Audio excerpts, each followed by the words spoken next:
Hello, everybody, and welcome to the DK and Bill Wrestling Podcast. I'm Bill.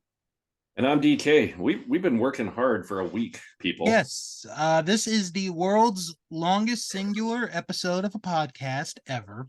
Um, The podcast is longer than the pay-per-view yes, by days and days. If you guys don't know, obviously you don't know because we're not going to show you. But when we started recording this, Bill had a thunderstorm, and basically we had about 45 minutes of excellent content. mhm. It's basically gone. So Yeah, we did. rather than continue that, we're just going to kind of start over, and we're going to get to what we're going to get to. So. Yeah. So whatever we talked about the last time, which you guys will never see, is gone. Yeah, only me Don't and you. don't worry. It wasn't anything huge. We solved a lot of world problems, Yeah, I feel like we did. but we're going to keep that to ourselves for now. Yeah, We yeah. will let it out at the proper moment. Our politicians are ignoring us, So we are going to review a classic SummerSlam today, and we're actually going to preview next week's SummerSlam. There is one piece of news. One piece of news I want to mention real quick, and that is Vince McMahon recently had major spinal surgery. Oh, okay. This report came out today, Friday. TMZ reported that Vince McMahon had an over 4-hour surgery for his spine. Okay. And this was to correct an issue with his spine. Probably when he fell off that freaking cage. Oh God, yeah. You remember? Yeah. Remember that he took in against Austin? Yeah, that little bounce. Probably right in the spine. Yeah. Like, man, this still hurts. I should get that fixed. The surgery was ultimately deemed a success. There is no timetable for his recovery, so Is yeah. this like, does it say anything about like, was this like an emergency thing, or is this something that maybe he'd been putting off and decided to get it done? It didn't say, but I would imagine it's something maybe he put off Yeah. because he's 76, 77. I think he's 77. Yeah, because he's a little bit older than my parents. Not by much, but yes, I'm burying my parents, but no. He is a little bit older than my parents, so yeah, Yeah. my guess is he put that off. That's my guess. Okay. Yeah, that's weird. I usually see like wrestling related news in my like Twitter feed and stuff. I didn't see anything about that today. Yeah. All right. So next Saturday is SummerSlam in Detroit Ford Field. I'm gonna be honest, DK. I'm kind of disappointed with the build up to the show. Yeah, you know what? I feel the same way, and I think part of it is like they made Money in the Bank like a huge deal, right? Yeah, they did. It was overseas. I think Money in the Bank is one of their top shows now. Mm-hmm. I think you should definitely space it out a little bit more.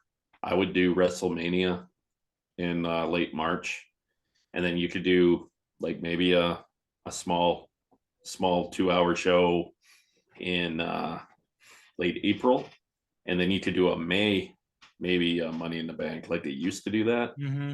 and then you could have kind of like maybe one of those like what they used to call in your house, Right. and then you could almost have like a 6 week buildup, similar to WrestleMania after they do the Elimination Chamber. That's kind of the reason I think the build isn't to where like a top, like they call it their second biggest show of the year. Like we've had this debate many times. Yeah, we have. Royal Rumble would be 2 for me. I think it's the same for you.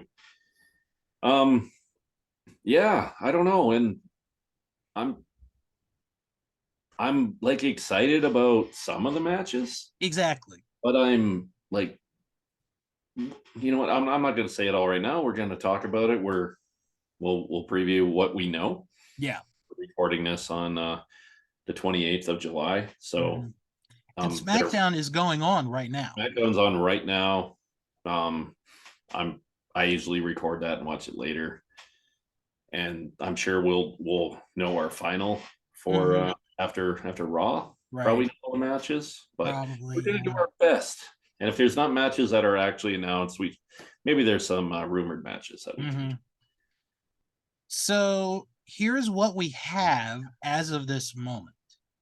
So the main event, this has to be the main event. Roman Reigns defending the WWE Undisputed Universal Championship against Jey Uso in a tribal combat match. Okay, what is a tribal combat match? I guess it's another way of saying no holds barred. Okay, That's my guess. it doesn't have some stupid stipulation. Not that I know of. Tribal combat match. Mm-hmm. Okay. Cody And Rhodes. I think a Roman Reigns championship, you could probably add a couple more words in there if they want to make it longer. Like, I was sitting there waiting for you to finish the sentence. I was like, wow, he's still talking. Imperial leader, undisputed WWE Universal Champion of the century of the week. The World Wrestling Federation acknowledged heavyweight universal champion. Right. Former Edmonton Eskimo. There you go. I saw a meme actually. Like, okay, I don't know if you knew this, but they changed their name. Like, they used to be the Edmonton Eskimos in the CFL, right? Right. They changed their name to the Elks because of all the stuff that was going on when the Redskins name got changed. Apparently, like, people that were Eskimos were like, "Why are you changing the name? We think it's awesome." Other people got offended. They changed the name.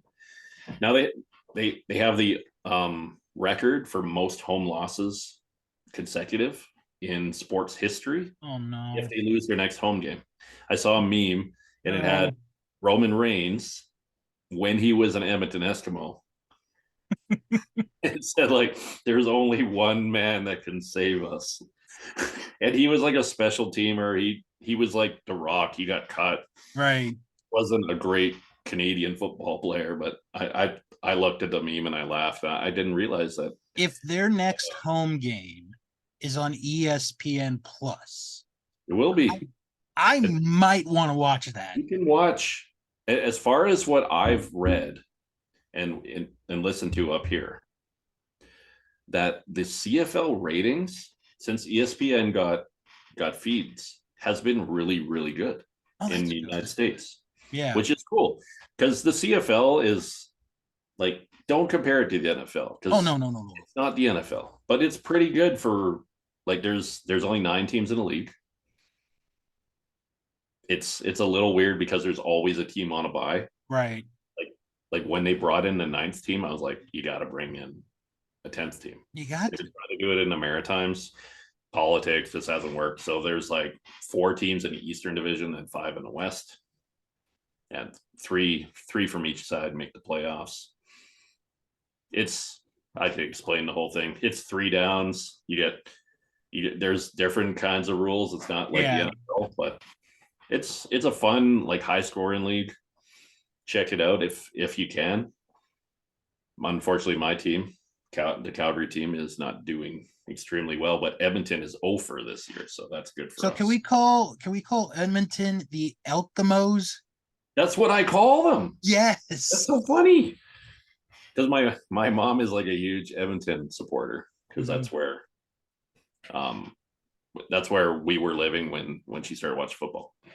And I was like, well, you call the Elkimos. Like, she can't get into this whole Elks thing. It's like it's like you with the football team and the Commanders. It's like, no, like, if you look at the corner of your screen, you got the Redskins thing on your closet door there. And like, no one has said anything about it. Like, you're not going to say Commanders, right? You're not going to say, like I was saying, like, last year, if you guys watched the show, Command Skins was trending in Bill's house. It was. It really was. I think I'm the first person to say that. Yeah, as far as I remember. Like, even on Twitter, I've seen people say Command Skins. So I'm like, you know what? I said that first. I should trademark that.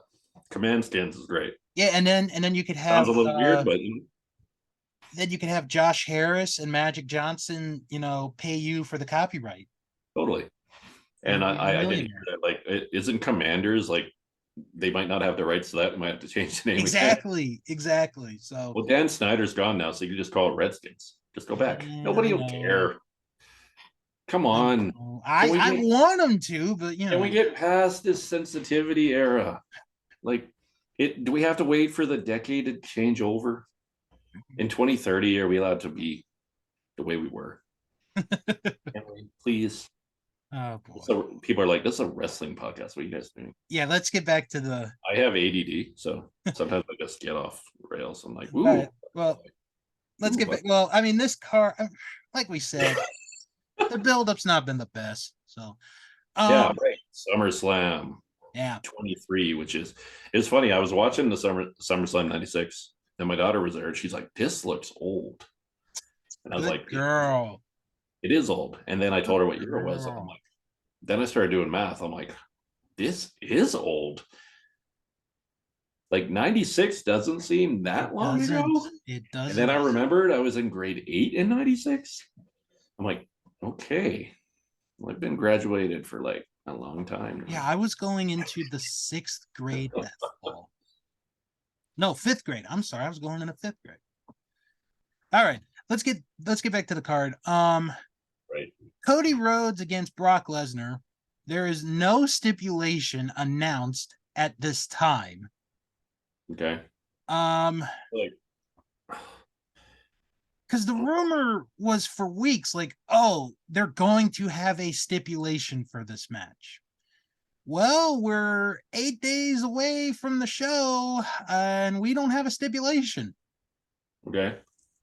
I don't care what the stipulation is. I'm so bored of this storyline. And I do have a prediction on what I think will happen, which will take us away from this storyline. But I'll get into that once we kind of start talking about each match. Okay. Then we also have Seth Rollins defending the World Heavyweight title against Finn Balor. Now, We is it Finn Balor or is it the Demon? It's Finn Balor. Okay. Because all the pictures I see, it's Seth Rollins and the Demon. Right. In like, I don't know if people are making these or if these are actual WWE things, pictures Right. I've seen. I'm like, the Demon and Finn Balor, like they're the same character, like the same guy, but it's not the same. Mm-hmm. Exactly. It's not. It's kind of like Dude Love and Mankind. Like you're going to see a different kind of match depending on which guy's in there. Then we have a triple threat match for the WWE Women's title. Asuka defends against Charlotte Flair and Bianca Belair. I think that could steal the show. That has a lot of potential. It does have potential. Um, I think Asuka's reign has been a little underwhelming so far, but that's just not like a lot of people think that maybe Bianca shouldn't have lost. So I don't know. Yeah. We'll see. Gunther defends the Intercontinental title against Drew McIntyre. That'll be good. I That think. yeah. Logan Paul. Match, probably a lot of chops. Logan Paul will face Ricochet. And I believe that's the opener. That would not surprise me. Do you know why it's the opener? Because Logan probably wants to get out of Detroit. Yes, but he has a reason. He is walking his brother down to the ring for his fight later that night. Jake Paul's fight. Well, wait, where's Jake fighting? I don't know. Apparently, Logan's getting on a jet after the match and going wherever, probably Vegas. And like I guess like I would listen to his podcast. His podcast is pretty decent, to be honest. Impulsive. So yeah, he was saying on there that he's been granted the opportunity to do that. So I believe it's going to be either the first or second match. I think it would be a pretty good opener, get the crowd going. They'll be high flying crazy stuff. Yeah. So looking forward to that one. And the final match that we have as of now is Ronda Rousey and Shayna Baszler. Which like there hasn't been much build to that either. No, especially since they did such a nice job with that heel or with that, turn by Yeah. Baszler because it And was like never expected. like on the I don't know if it was the last episode or one of the last few episodes. I believe they wanted to do this storyline, but at WrestleMania, Mm-hmm. and for some whatever reason, Ronda is gonna leave early, and so they kind of had to push it up. So I kind of get why the build hasn't been that great. Right. Um, but I think it's gonna be good. I think Ronda will definitely put Shayna over here Yeah, I agree. on her way out. They are very good friends. Yeah. Um, but like maybe I think 2 years ago they should have done this. When do you remember when Shayna was just like this dominating force, Mm-hmm. and Ronda was a baby face, and she was like she never lost matches. Like she lost to Becky, but like that was the only time she ever lost. Right. I don't know if a win like a Shayna win over Ronda here is gonna like put her into that next spot like Mm-hmm. with like with Becky and Asuka and Bianca. I don't think she'd be in that spot yet for me. Right. So how do you want to do this? Do you want to kind of like go through each match and pick winners and Yeah. So okay. we did Rousey and Baszler. We both agreed Shayna's going to win. Mm-hmm. That was kind of easy. All right. Unless Ronda resigns, maybe they get her to come back and then she'll win. If they I don't know if they have, but if they and I'm saying this jokingly, if they agreed to do a second season of Stars on Mars, maybe Ronda Rousey's leaving to go back. Oh my god. That's a real show, folks. I know. Just no one talks about it. I'm sad about it. Yeah. Okay. Logan Paul and Ricochet. Yeah, this one's hard to predict. Honestly, like I I think don't think it is. okay. Um, well, I think both guys are gonna kind of go over in this match Mm-hmm. with high flying, crazy moves. Like I could almost see a scenario which, like, do you remember the Royal Rumble when they did a crazy move? Oh yeah. I think they're gonna do something similar to this, and then maybe it's like a double count out to set up another match down the line. Hmm. Like, because I don't like. Are you just assuming Logan Paul's gonna win this? Yeah, I'm assuming Logan's going to win. Okay. Ricochet has been. I think honestly, Braun Strowman getting hurt is great for his career because he's kind of like on his own now, Mm-hmm. and like he was kind And of I stuck. like Ricochet. Me too. Um, yeah, I don't know, like where could Ricochet go? After this. But see, the problem WWE has right now, they have too many dominant champions. Like you can't have Ricochet beat Gunther because Gunther's got this crazy streak going. Mm-hmm. Seth Rollins has having amazing matches with this new heavyweight title. Right. Like you could maybe have him win the US title, but I don't know how prestigious that title is right now. So just having Ricochet like having these like high flying great matches is probably the best thing they can do for him. I mean, the US title is so prestigious, it's probably not even going to make it on the SummerSlam. Yeah, because I thought didn't they have a match? LA Knight was in it. He didn't win. Everybody was sad. Can Yeah. can we talk about LA Knight for a second? Okay. Do okay, so like what is your thought on this guy? Because I think he's just a flavor of the month right now. If LA Knight got hurt and went away and wasn't re-signed and he just went away, people would forget about him. This is I my this is my thoughts on LA Knight. That's like people are like, oh, he's so over. He should be in the main event scene. Like, no, he shouldn't. Like, I don't think he's a great wrestler. He's he's got some catchphrases. Like, this is gonna be a hot take, but like he's like another Enzo Amore, honestly, for me. Like he I've comes in the ring, he says his stuff on the mic. He's like, if you saw that 4-way match, he was clumsy, he was falling down, he was making mistakes. I I don't like him as a performer at all. That, and I might be in the minority for that, but I think he's just another one of these catchphrase guys. I kind of agree with Kevin Nash with everything he's been saying about him. And I've only been kind of noticing him a little bit more because of the publicity he was getting with the Click This I mean, podcast.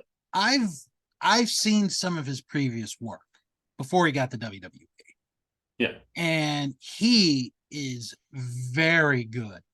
Like his mic skills, I think, are one of the best going today. I'm not saying it's the best, because honestly, if you're going to say, oh, this guy is the best on interviews, on promos, then there's always going to be, yeah, but there's this guy, this guy, this guy. So I can't, say he's the best, but I think he's one of the best.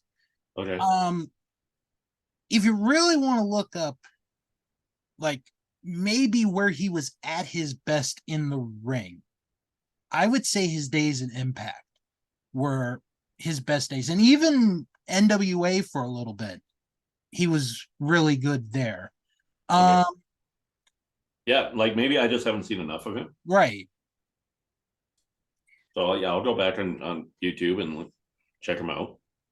I just know like for the current stuff, I've seen him a couple times. And I think, and we talked about it He's won one match on TV. and we talked about, when we reviewed the Money in the Bank, the previous show, you know, I was fine with him not winning. I was fine with Damian Priest winning that match. I Yeah. mean, obviously LA was like the sentimental favorite, and maybe he was the favorite going in, but you can't always have the guy that you want to win. We saw that with Cody Rhodes at WrestleMania this year. We saw it, with Money in the Bank. So there are going to be times where that happens. Yeah. Well, Um, I think it was more of like they wanted to build longer. mhm. Um, People are comparing this to kind of Daniel Bryan in No, 13. It was like he didn't win the Royal Rumble. He got eliminated early. The fans were like so mad. Batista ended up winning, and then like there's so much fan backlash. mhm. Daniel Bryan is in the middle of the ring at WrestleMania 30 with the title. Um, it's not at this level for these LA Knight supporters. Like, so I'm curious to see where it goes. What I've seen, I'm not a fan of him. I think he's kind of a ripoff of some of the mic work. Like that, yeah, is just what? That's I like he think says something and then he says, yeah. It's the same thing as Stone Cold saying what? I think the difference, before we get back to the card, Yeah. with your comparison, is with Daniel Bryan. He was in the main event picture for the rest of 2013. Yeah. He was in the mix the rest of that year. LA Knight has not been in the mix.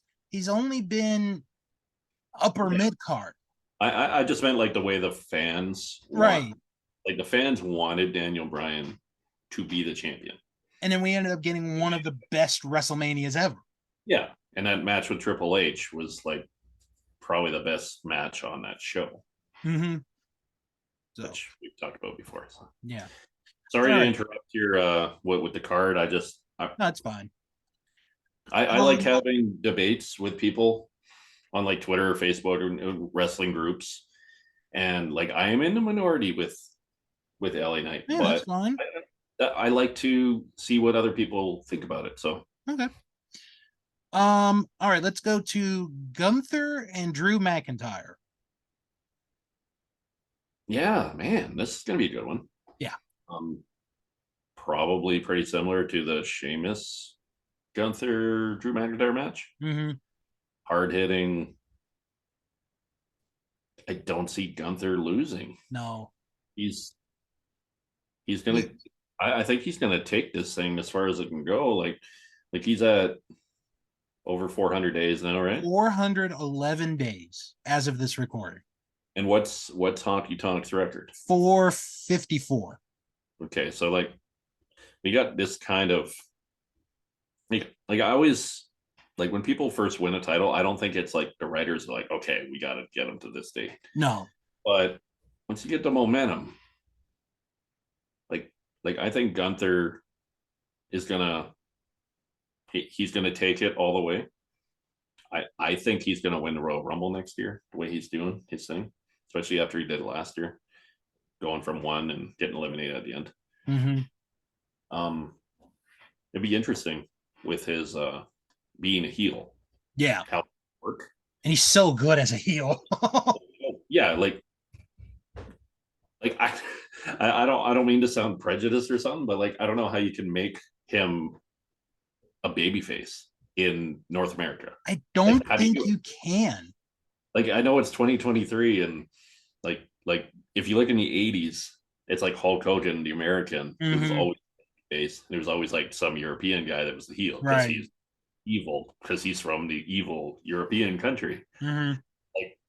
Like I don't know in a situation where he could make Gunther a babyface I will say, as the same as the character he is.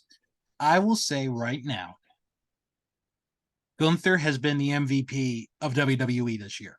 I believe. I think he has had a better impact on what WWE, has been able to do than Cody, than Roman, than the Usos, because what Gunther's been able to do, that not only has he been the MVP, I think, of this year, he's had, you could make an argument, he's the breakout star of the year. And he's known all over the world. Like you Yeah. said, the Royal Rumble this year, he was number one, went all the way to the end, set the longevity record for a 30-man Rumble, had that amazing match at WrestleMania, which could be the match of the year. I mean, we have a good number of matches, but that's a Yeah. legit argument for match of the year. He's made the Intercontinental title relevant again. Oh yeah. I Like don't mean, like we were talking about Ricochet earlier. Like no mm, one gave a shit when he was champion. right. Like like weren't we talking about like wasn't it like two straight WrestleManias where the IC title was either on the free for all Or or not even on the show. not even on the show at all? Yeah. Now like you we were talking that you could have made that Gunther triple threat match like main event night one if it wasn't the Usos and the Bloodline story Yeah. with Sammy and KO. Like I would have had no problem those three guys beating the living shit out of each other in the main event slot on But Saturday. My MVP is Seth, just because I don't think he has a bad match. that's another good choice. Um, and him, you know what? I was hesitant about them creating this title. I was like, I don't know. It's always going to seem like kind of like a second rate title. He's made it work. He's made it work. Like he's had more title defenses than Reigns this year. Mm-hmm. At the title, like what, 2 months, 3 months? Yeah. Um, I know you hate it, but like the Seth Rollins character, the singing, everything, the outfits, it's freaking amazing. But I can't deny his ability in the ring. My goodness, he is so good. He's probably been like for everything, for gimmick, for in ring, for me, MVP of the year. Um, like I don't know what else to say about Rollins. I don't have a problem with that choice either, honestly. So Like you know what, like put these two guys in a program. Like if you could get the title off of Gunther without hurting him somehow, and then you got Gunther versus Seth mhm. for that title. Like sign me up, like back to back match. Well, I read a little report earlier this week, and again, we're months away from next year's WrestleMania. That's one of the main event matches for next year's WrestleMania. Is Seth and Gunther. Yeah, I could see Gunther winning a Rumble, and I'm sure they're going to do Cody Roman again. Mm-hmm. Finish the story. I hope they keep. I call it the Seth Rollins title because I don't know what they actually call it. The World Heavyweight title, is that Yeah. the name? I hope they keep that away from Cody. Like, I don't want Cody to, like, after he's done with Brock, like have a program with Seth and like win that title, because I think that would kind of hurt him winning the big title, like Mm-hmm. does, like the title his dad didn't win. Like, I just kind of hope they keep that title away from Cody Right. till later. Totally. I'm sure Oh, yeah. unify everything. There'll be 9 belts. Mm-hmm. So what's the next match? All right. Triple threat match: Asuka, Charlotte, and Bianca. Did we pick a winner? We both said Gunther. Okay. Yeah. He's my brother Drew. It's tough. I always joke with my daughter. I'm like, we were watching Drew McIntyre match, and she was cheering for the other guy. I'm like, that's your brother Drew. How could you cheer against your brother? My brother? Bigger than me. I'm like, yeah, that's my son Drew. I don't know how old Drew McIntyre is. He's probably the same age as me. I'm not gonna look that up right now. So. Okay. Okay. Yeah, So triple threat match, women's title. Okay, so you got Asuka, Mm-hmm. you got Charlotte, Mm-hmm. and we got Bianca, right? Yeah. Like I think Charlotte's just kind of like that. She's almost at that legend status. She just show up whenever she wants. She gets a match, and then she can go away for months. I don't think Charlotte's gonna win this. Right. Um, I think they're probably gonna keep going with Asuka here. I don't know Have to. what's gonna happen with Bianca though. Like, could Bianca beat Charlotte and then Asuka loses, but she doesn't actually lose, and then that's a way to get Bianca the title back. They can go back and forth a few times. I Right. can see that scenario, but I'm gonna go with if I was gambling on this, I'd probably say Asuka wins. This, I think, is actually the hardest of the matches to pick Yeah, because all three of them, like, I could see, right? I could see the result for all three. I really could. Yeah. But Um, that's wrestling. Like you don't want to have a card and go, oh, he's gonna win, he's gonna win, he's gonna win. right. The thing is, though, and you brought up a good point.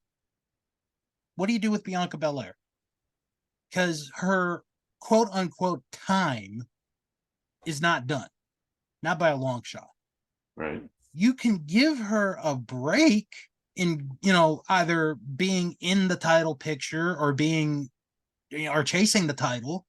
You can give her a break and then get her back by maybe the end of the year if you want to go that route. But I think you have to give her the actual break, not like she shows up at Raw and then she faces Right.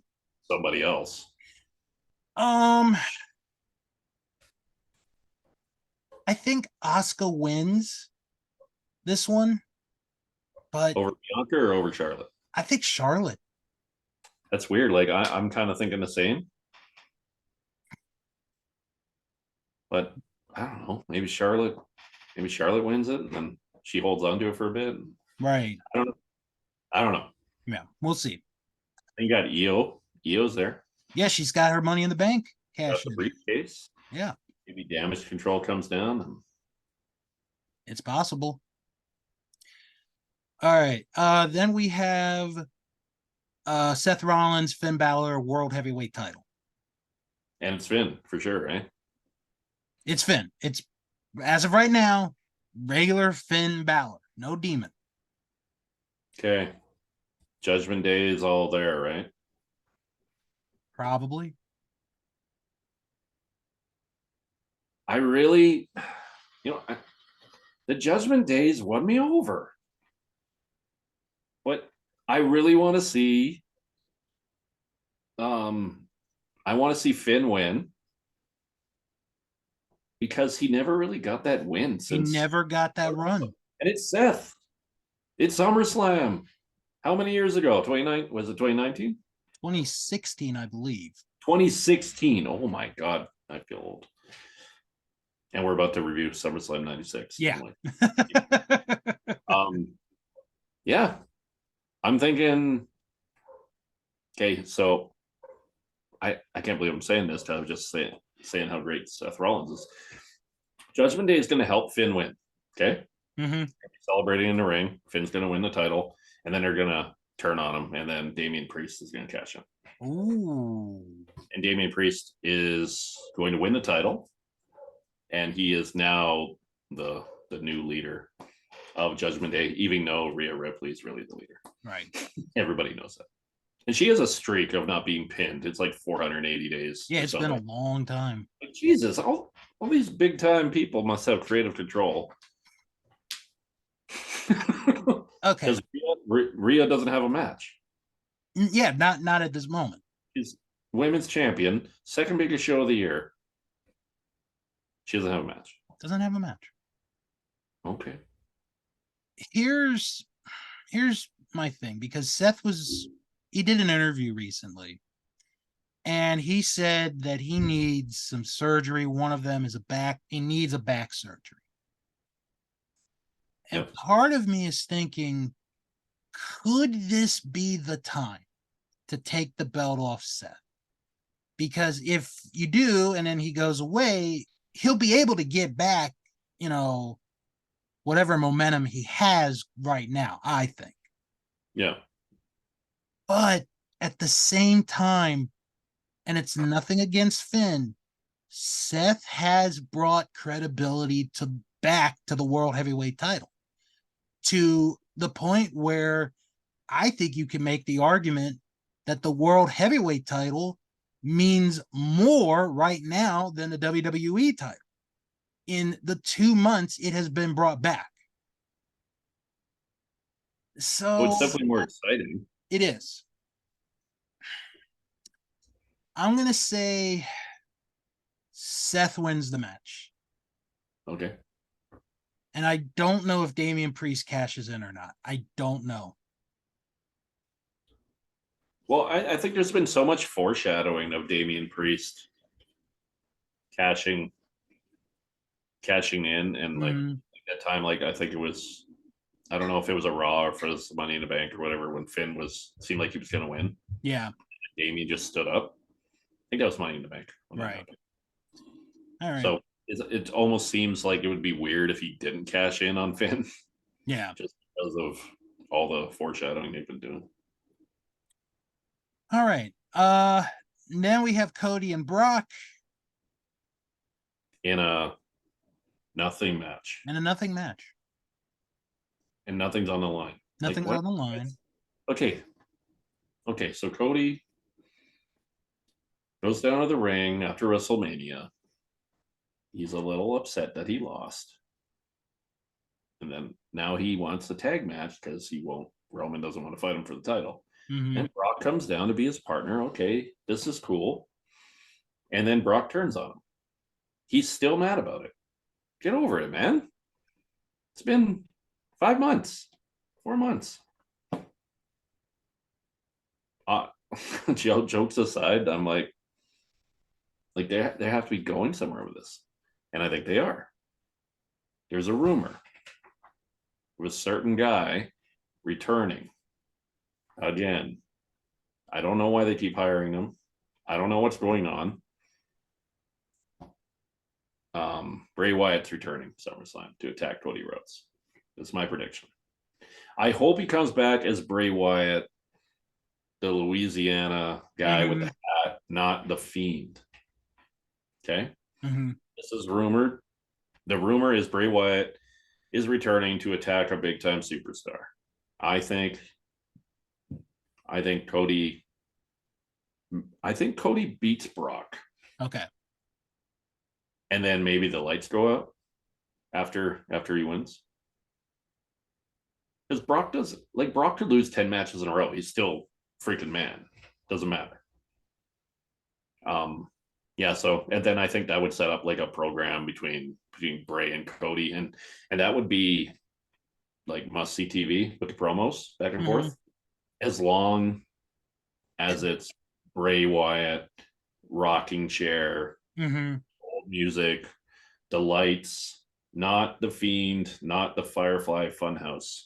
Please. I think as long as you let Bray have creative control on his promos Yeah. and his character, because we have not seen him since the Royal Rumble. Since We have that not seen him new in match. 7 months, just about 6 months, actually. Well, yeah, because didn't he was supposed to face Bobby Lashley At WrestleMania. and something happened.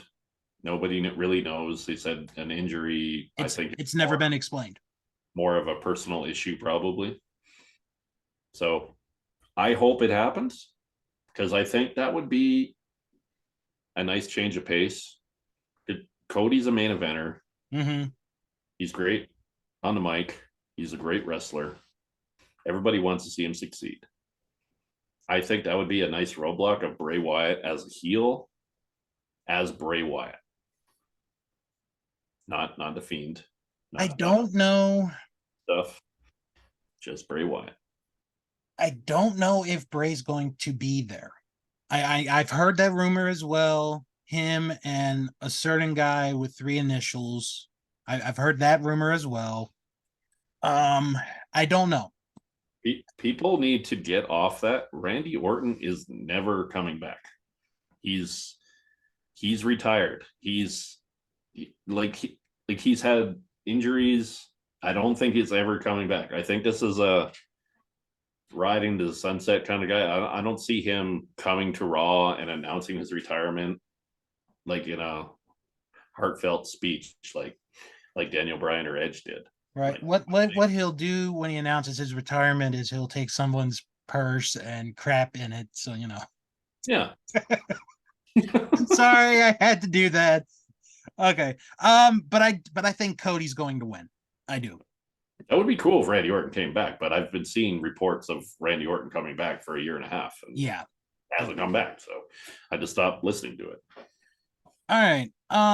Then the main event, undisputed WWE Universal Championship of the world, because he's the champion. Acknowledgement championship Yep. of the Edmonton Eskimos.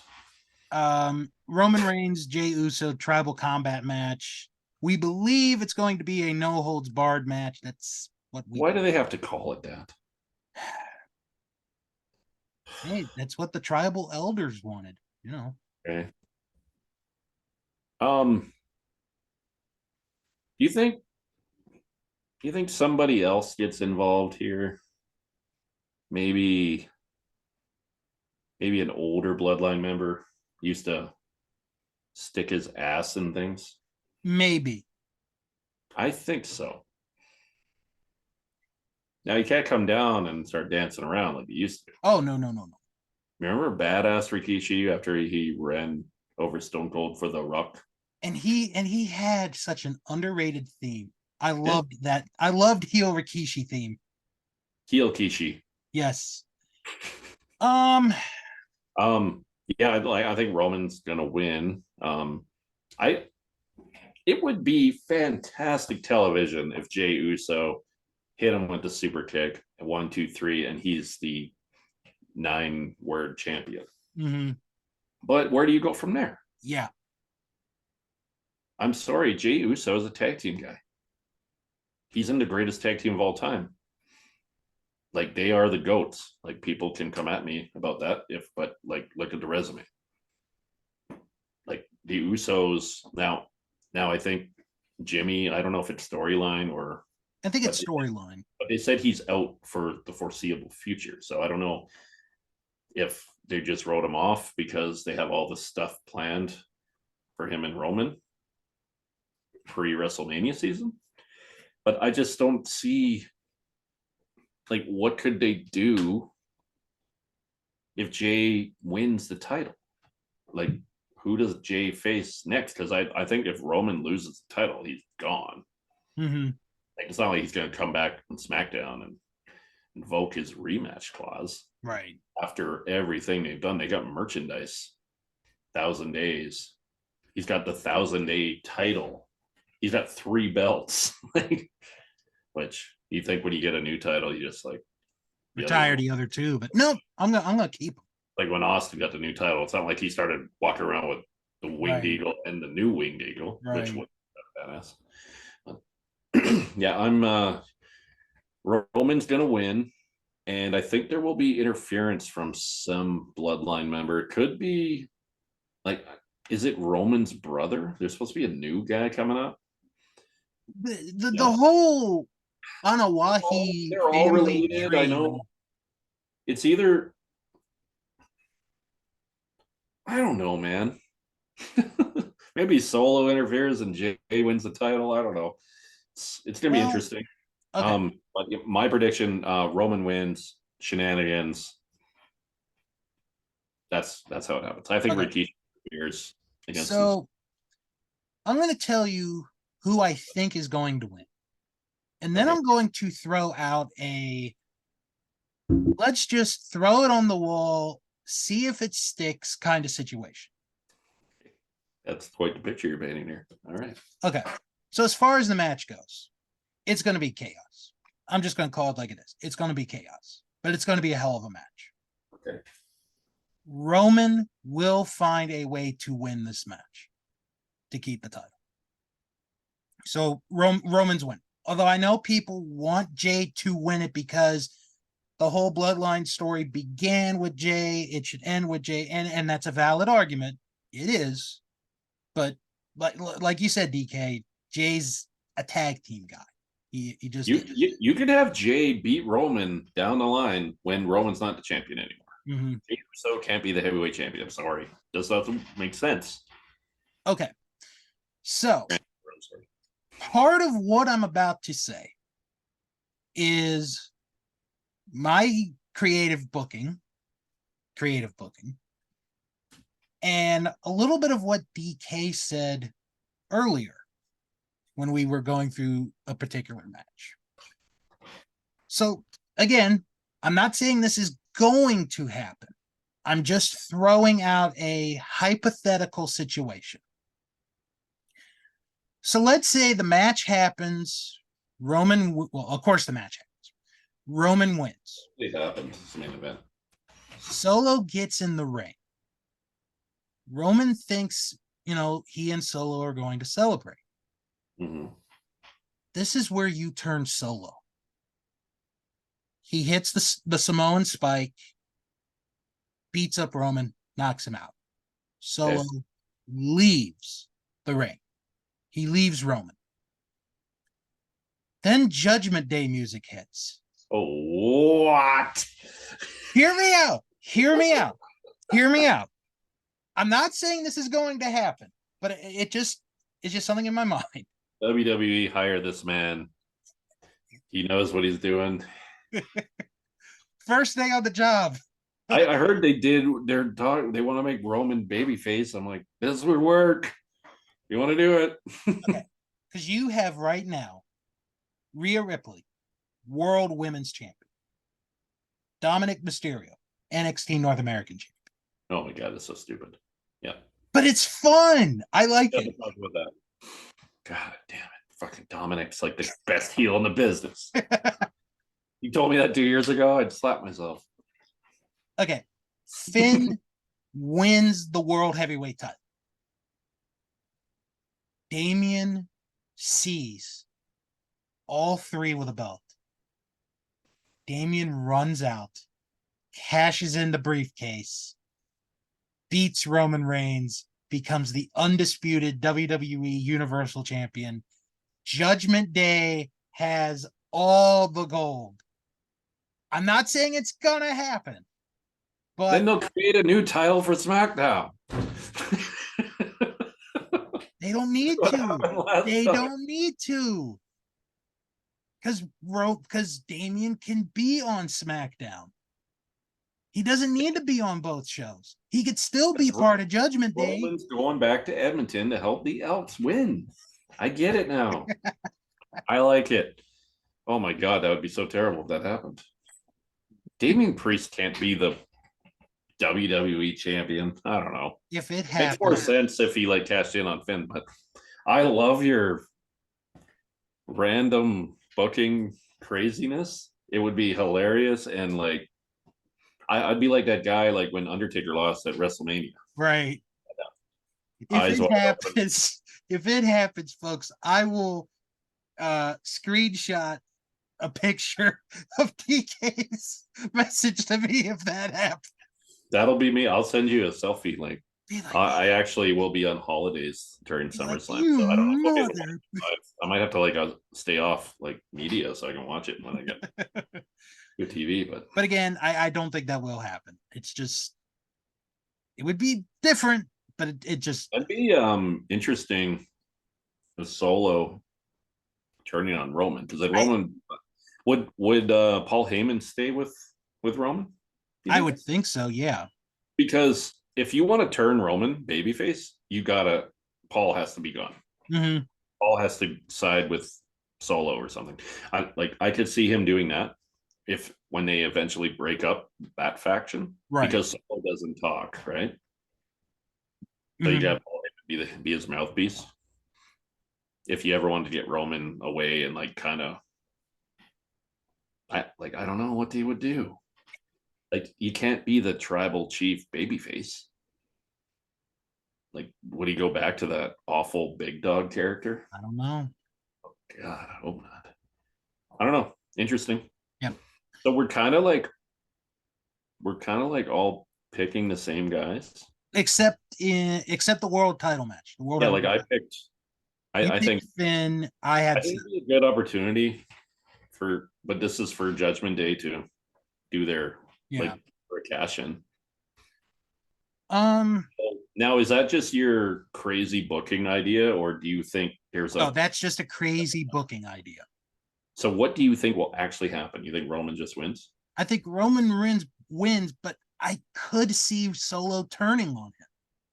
That After, part I could see happening. So Roman would still win, yeah, and then turn on him afterwards. Mm-hmm. That could work, because then you could have the Usos and Solo as a group. They could be the bloodline. Mm-hmm. And then Roman could kind of maybe go away for a bit, and then maybe he comes back for his revenge, and then he's like the good guy. Right. Which could happen. Yep. I don't hate that idea. Real quick. Because we said there's only 7 matches. Yeah. If they do one more match, what match do you think it will be? Well, what's like, I know Kevin Owens is hurt. Yeah, so I don't think Owens and Zayn are going to have a part, unfortunately. I would like a scenario where Sami Zayn defended the tag titles by himself. Ooh. Against the team. Or maybe maybe there's a secret partner or something. Okay. Because Sami Zayn was like, we were talking about MVPs this year. He's another one. Second biggest show of the year.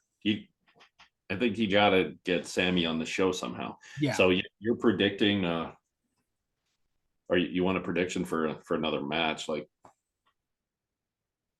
I think maybe I don't even know what the team would be. And maybe a team comes out and like on Raw or something and challenges Sammy to tag titles. It's like, hey, defend those, and then find a partner by Saturday, or you have to forfeit or something. Yeah, like some sort of Sami Zayn segment. I think, even if it's not a match, maybe he has to relinquish the titles, which I think would be good. Getting both of those guys back to singles. Like they've had a nice run since Mania, but it'd be kind of nice to see Sammy doing single matches again. Right. What would be your match? Mine would be because there's another big name that's not on this card. Yeah. Becky Lynch. Yeah. Becky Well, I thought, oh, yeah. Becky is not on the card. I thought there was some stipulation where she's supposed to face Trish. Right. So you do that match at SummerSlam. Okay.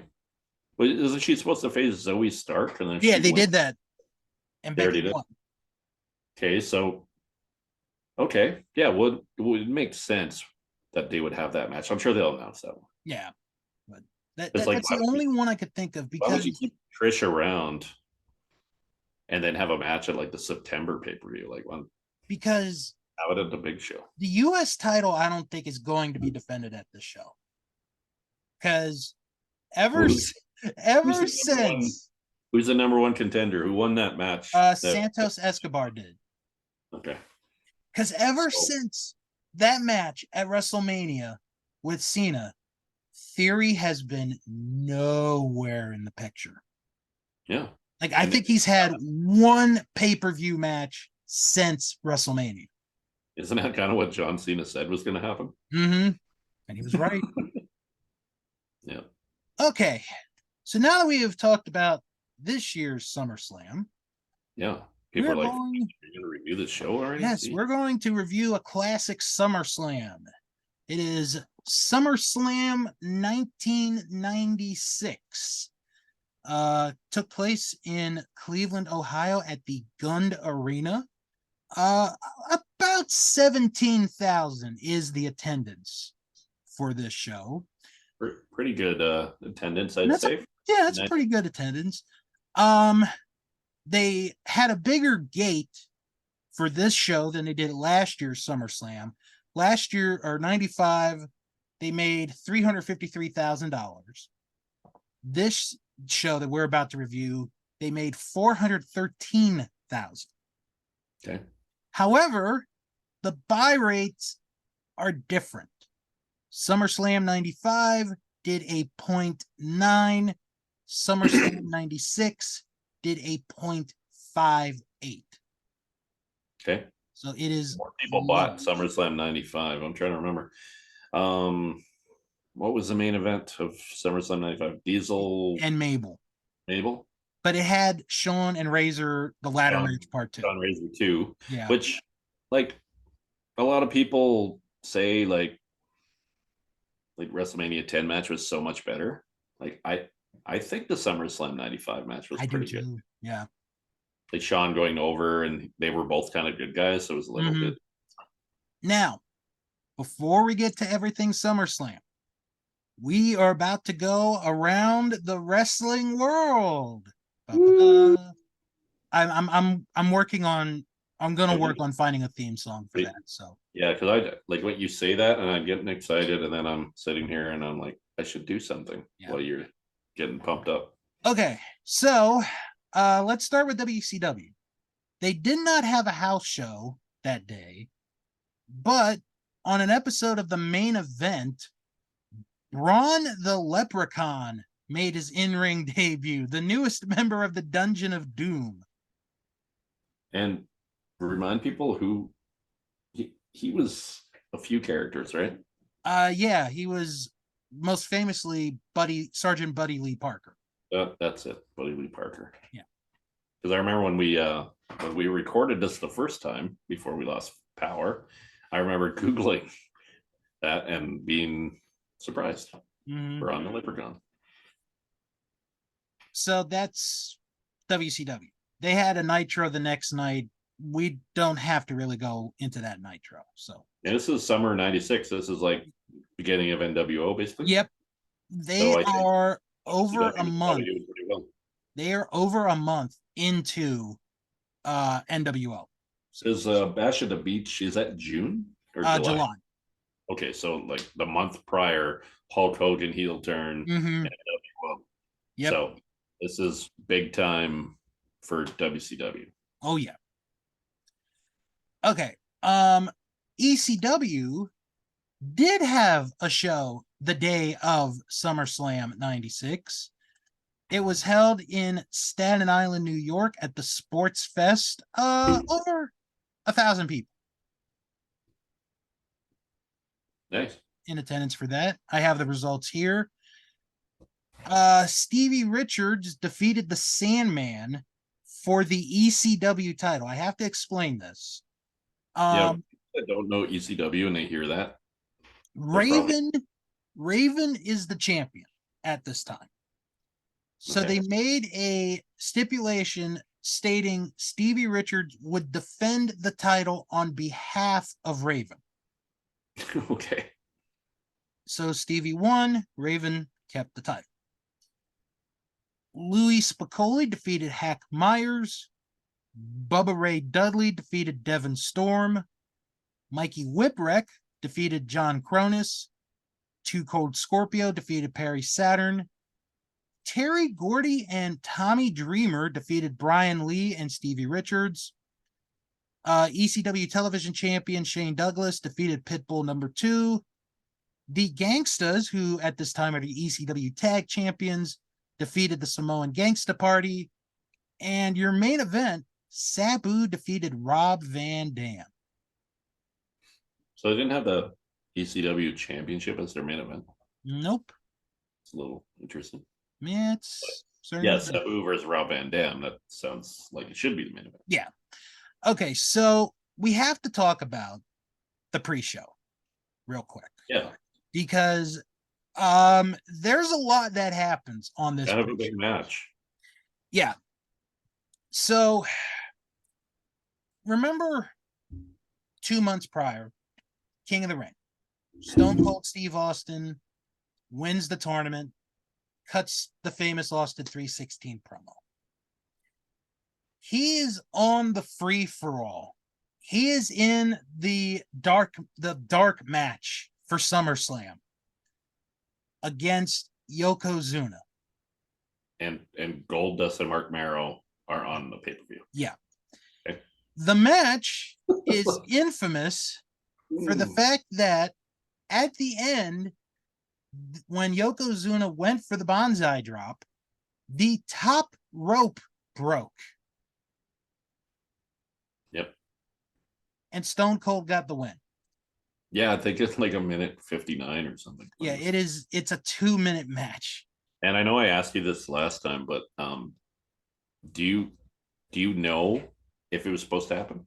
I actually have it. I have Meltzer's thing, and it said that it was gimmicked. So yes, Okay. that was supposed to happen. I assumed it was because they actually in the main event they actually refer, because Vince is talking about all the crazy things that happened in the World Wrestling Federation, like he always, and then he even referred to the thing that happened in that match. And I'm assuming if it was a mistake that Vince would not talk about it ever. So the other thing that happened on this pre-show is they had a beach party. So you had Marlena, you had Sunny, you had Sable, you got a couple other wrestlers there, and the party ends when there is a floating brown thing in the pool. Apparently, Vince must have seen Caddyshack prior to this event, thinking, this is a good idea. This is new. I think we should do it. I think it was Bruce Pritchard's idea, actually, when I was doing research. Oh. Yes. And TL Hopper in the pool picks it up. It's a candy bar. Ha ha. Ha ha ha ha. Did he eat it? Yeah, he ate it. He found a chocolate bar in the pool. Yeah. And he ate it. It wasn't even. Kids don't do that. That's gross. Don't do that. Please don't. Okay, so going back, who would you book Stone Cold? How would you book Stone Cold on this show?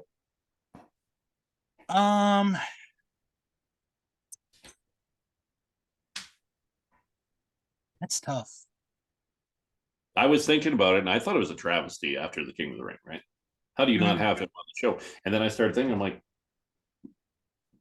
where do you put him? Yeah. Like, I think they were building to, like, I think the next month is when he references Bret Hart. he starts calling out Brett. Like, I don't know. I Maybe this is what you got to do. Like, maybe like if put him on the free for all. Like, maybe just don't have him on the show at all. But it yeah, just seems, have him cut a promo. yeah, Be you like, know, why am I not on SummerSlam? yeah. He could like just came out at the beginning of the show and ripped Vince or something. Like, I Hmm. don't think he was really in that spot. Right. I think it was like 97, early 97 when they started referring to Vince as kind of Yeah. like the owner. So, Like everybody knew, but so all yeah, I right. just thought about Yeah. I don't know. It's tough. that. Yeah. I think if Warrior was still around, maybe him and Warrior. Well, Warrior was supposed to face the British Bulldog. Okay. So then maybe, oh, you know what? You could have Sid. You could have Sid, but Sid, like, yeah, I guess he was kind of like a weird character here. Like he Yeah, was I a good know. guy, but he It's was like hard. he was always a It's bad guy. So it's hard. maybe. All right. Now that we've gotten that out of the way, let's get into it. SummerSlam 96. Its tagline, opposites attack.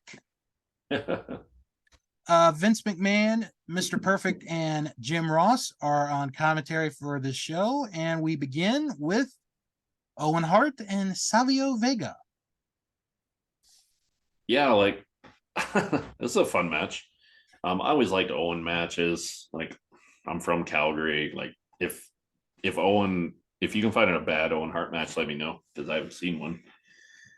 Um, I loved the finish to this match. Mm-hmm. Like, so they kept playing up the cast. Like I don't know how long he had been wearing the cast for at Right. this point.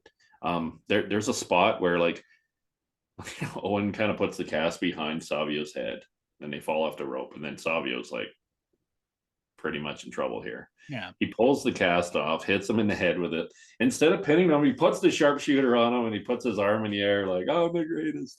Yep.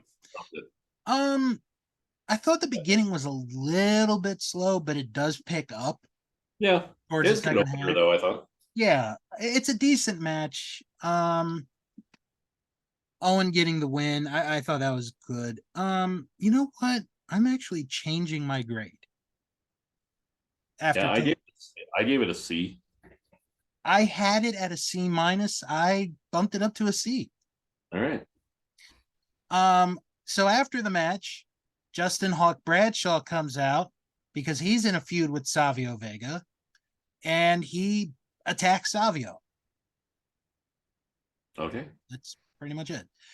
No. Um, what rating did Dave Meltzer give this match? I know we talked about this. Do you remember what he gave it? Yes, I do. Why don't you tell everybody? 2.5 stars, Ding, ding, ding. Very good. Very good. which is, you know,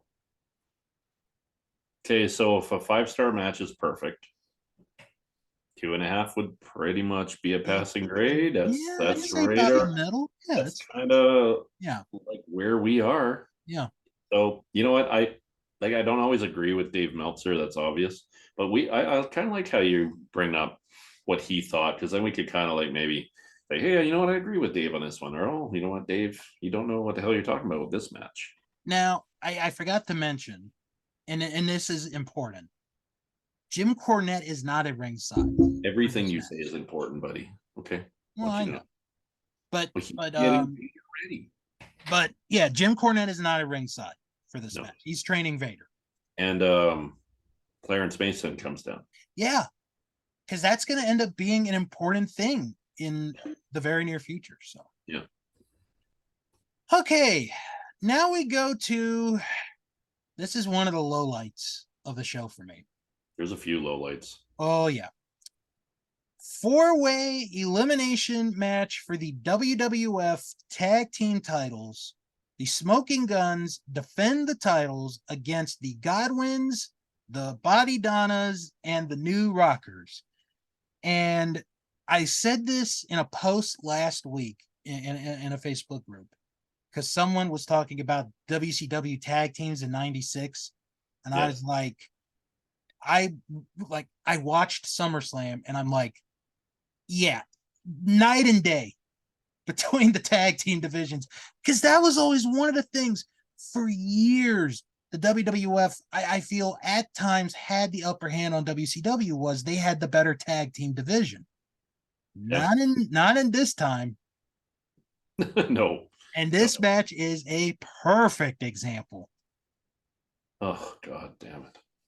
And like Sonny's with the smoking guns here, so Smoking they're like a Guns. heel team.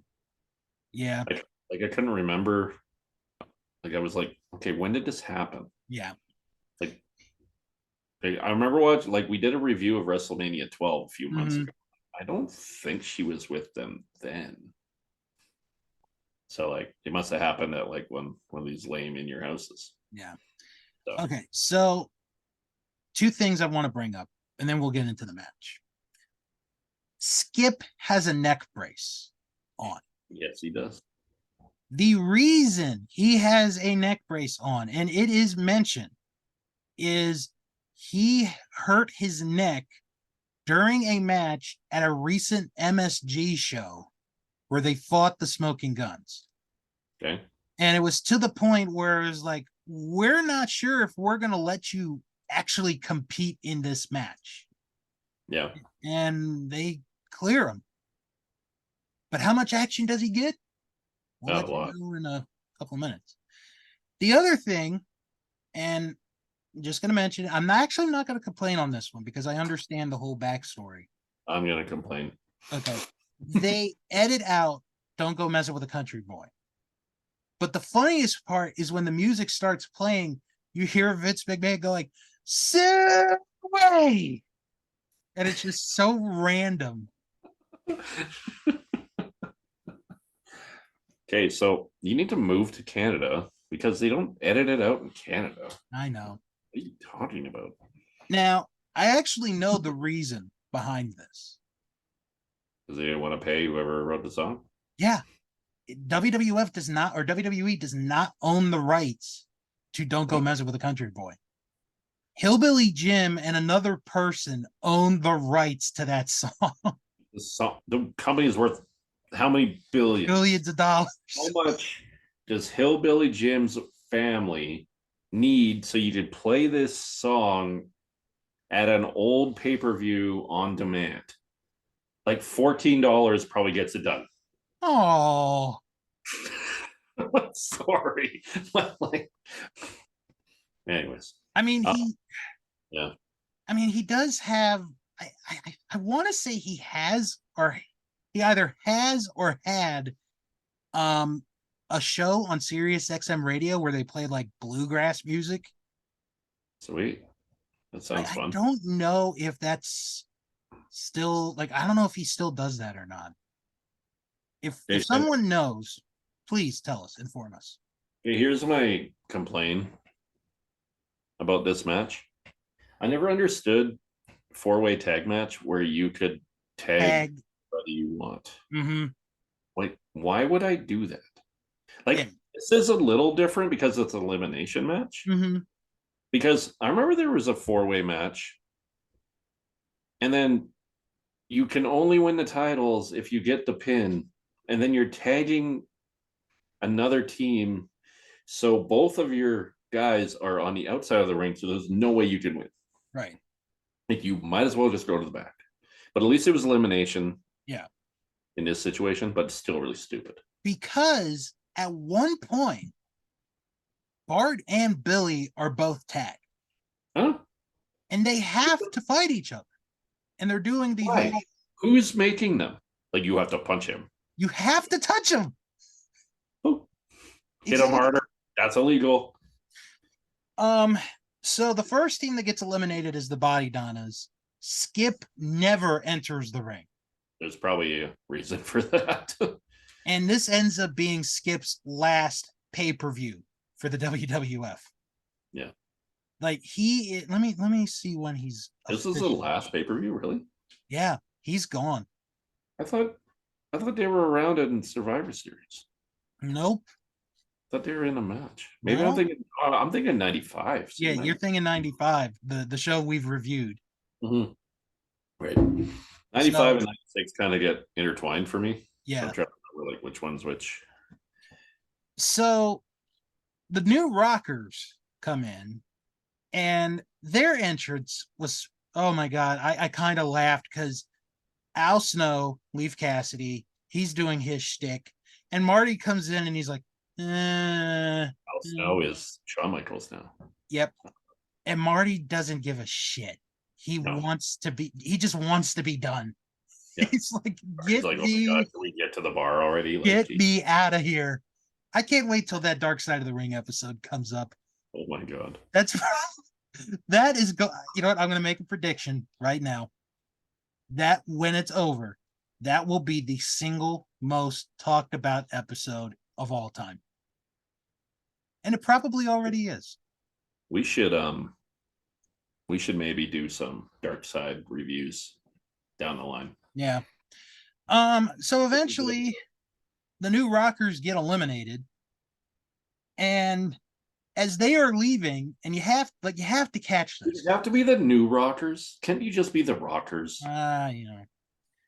Like, it sounds so stupid. So after they're beat, you could hear Sonny going, "Ha ha, you lost." And Leaf is like, "Shut up." You know what? It was funny when I heard her say that because I was like, ha ha, you're going to jail. Oh. I sat down in my chair and my daughter's like, what? It's like, oh, Oh. she's a bad person later in her life. Yeah, she is. Made a lot of bad decisions. But anyway, so it's down to the Godwins and the Guns. Godwins have the match won, but Bart comes in, knocks out, I think it was Phineas, and Billy is put on top of Phineas. The Guns win to retain the titles. And then after the match, Sunny shows us a picture of herself. Well, that was nice of her. It was. Let's be honest, like we know she's a shit person, but damn it, was she a smoke show in '96? Oh god, yeah. I mean, I didn't have a crush on her, but even I knew. I'm sitting there watching this pay-per-view and I was still like in awe, like Jesus Christ. Like, anyways, what the hell happened? Okay, so why did they have to make an elimination match even though the champs are gonna win? Like couldn't you just have, if you want to get all 4 teams on the show, couldn't you just have like that finish happen when the other 2 teams are on the outside? Like, why do you have to stretch this out to an elimination match? I don't think they were that creative. This might be the second longest match on the show. Probably is. No, it's not. It's not really. It felt the 4th longest. Oh wow. Okay. Oh right. I forgot about the boiler room. Yeah. What's the 3rd longest? The 3rd longest is Owen and Savio. What? Yeah. Savio match is longer than the elimination match. Mm-hmm. You gotta be kidding me right now. Is it close? That's how much I love by Owen Hart. 1 minute 5 seconds. Owen and Savio was longer. Did you hear about the horrible thing that happened? Not the Owen Hart fall. Everyone knows that. What? Owen Hart's wife got her. Okay, so she has this van that they use to pick up donations and stuff. Okay. Everyone knows it's the Owen Hart Foundation van. Right. Some jackass stole it. No. It's donations in it. Oh. Like on Twitter today, and I was just like, it ruined my whole morning. No, I read it. I was like, what? No. And I'm in Calgary. And I'm a truck driver, so I'm like driving around looking for this thing. Like, if I find a guy that stole Owen Hart's wife's van full of donations for underprivileged kids, hit his ass. The Owen Hart Foundation is about, like, they help kids go to school, homeless people. There's a special place for people that like all she wrote out was like, if you didn't know, just bring it back. I won't even call the cops. Just bring it back, please. So there's a special place in hell for that person. Right? Like, okay. All right. Maybe you're hard up. You know what? Bring the band back. I don't do this. I will find you. I don't do this often, if ever. But I'm gonna do it this one time. If the person that stole that van is watching this, please return it to Martha. Please. Yeah. Just do it, please. Yeah, come on. Don't be like that. And All she right. like laid out on Twitter and said, maybe you didn't know. We just bring the stuff back. She even cared about the van. She's like big collected items for kids. Anyways, I Now forgot. I'm depressed. Right?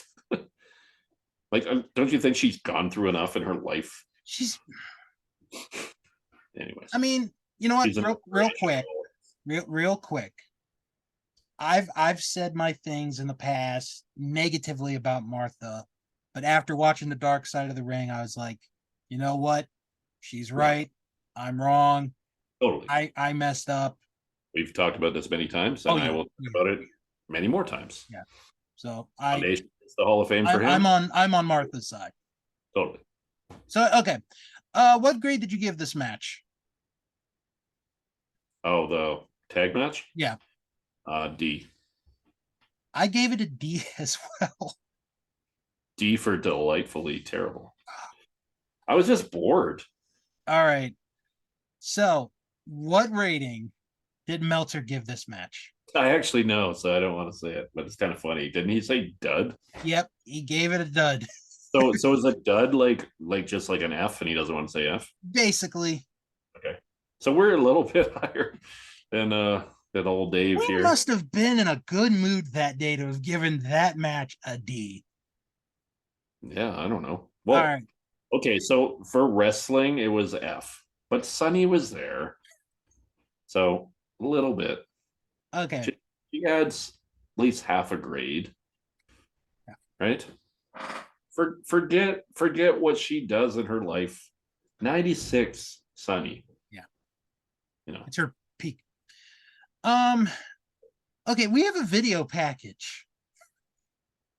I can't I've been waiting to talk about this video package for a week. Oh, okay. So I'm not going to go through every single detail, but I'm just going to mention like the brief notes. Okay. So for some reason, we do a hey, WWF is in Cleveland this weekend. Why don't we show the activities we're doing? They used to do this all the time and back in the day too. Yeah, but oh my gosh, this is so the first thing. This might be, I don't know. There's so many things I like about this for all the wrong reasons. Yeah. Okay. So we have a contest between the Godwins and the Smoking Guns. Yeah, we're going to air this right after they had a match. Makes sense. Yeah. So what's the what's the contest? Well, it's to determine the fastest way you could get to SummerSlam. The Godwin. Again, this is 96, folks. The Godwins are going to ride a train. Like a metro, subway. Yep. The Smoking Guns are going to ride in a horse and buggy. What's the fastest way to get to the gun arena? Fastest probably like taxi. Just saying. Oh, don't even. Take me to the arena. 5 minutes later, you're there probably. And I'm assuming that they probably have a hotel close to the arena. Probably just walk there. Spoiler alert, the Godwins win. Really? That's all you need to know on that part. And Billy's talking all like hillbillies, like, "Oh, see y'all at the SummerSlam." And here's another thing: they edit out the part where the Godwins sing "Don't Go Messing with a Country Boy." Yeah, I think they just did that for you too, because I totally heard them sing. Oh God. Okay, so the next thing is Jerry Lawler. Now he is a known Cleveland Indians fan. That's common knowledge. So he's going to throw the ceremonial first pitch at the Indians game, back when we can call them the Indians. So he talks to underrated catcher Sandy Alomar Jr. and tries to get him to convince him to throw the spitball. Jerry's going to throw the spitball. Yeah. And then he goes to Charles Nagy, a pitcher from the 90s who had pitched the night before. And is like, I'm gonna wipe the sweat off my forehead. I'm gonna wipe it on the ball. So Jerry throws the pitch. Yeah. And then we get a whole comedy bit of Jerry Lawler's seats are all the way in the upper deck because Jerry's scared of heights. Then we go to the inner cities and we see a bunch of kids and WWF wrestlers painting over graffiti. Nice little community service for the wrestlers. Yeah, they're getting their hours. Yep. And then we have a little like dinner celebration. Undertaker and Paul Bearer are there. Truly nothing is going to break these two up. Absolutely nothing. Of course not. And then the mayor of Cleveland declares the weekend SummerSlam weekend. Okay. Bravo. On to our next match. The British Bulldog versus Sid. Oh God. This like why? Why do they have to have this? Because it was supposed to be the Warrior against the Bulldog. Okay, that would have been worse. Thank God the Warrior quit again. Imagine Warrior versus the British Bulldog in '96. Why did they bring the Warrior back in '96? Seriously. Okay. For those that are listening on podcast, I was doing money. So yeah. Well, they could have like took the money and I don't know. Okay. I think this is where we're gonna have our first disagreement. We're gonna have our first disagreement. Yeah, of this show. You liked this, didn't you? I liked this match. Oh, Jesus. Okay. It's just a fun, quick 6-minute match. Second shortest match of the entire card. The only thing good about it was the speed. and you know what? The ending isn't the worst ending in the world because Clarence Mason is out again, but this time Cornette sees it. Yeah. So he goes down, confronts Mason. Bulldog is caught in the middle of all this. Sid hits him with a power bomb, and Sid wins. Yeah. Like, it is kind of what you expect out of these two guys. So I guess I can't complain too much. I couldn't get into it. Mm-hmm. Yeah, the speed was okay, I guess. And yeah, I did like the finish. So I'll give this one a D+. Again, this is our first disagreement. I gave this a C. Oh, wow. Yeah. Okay. What did old Dave give this one? 1 star. 1 star. So that's like a D+. Oh my God, I'm Dave Meltzer. This is not okay. All right.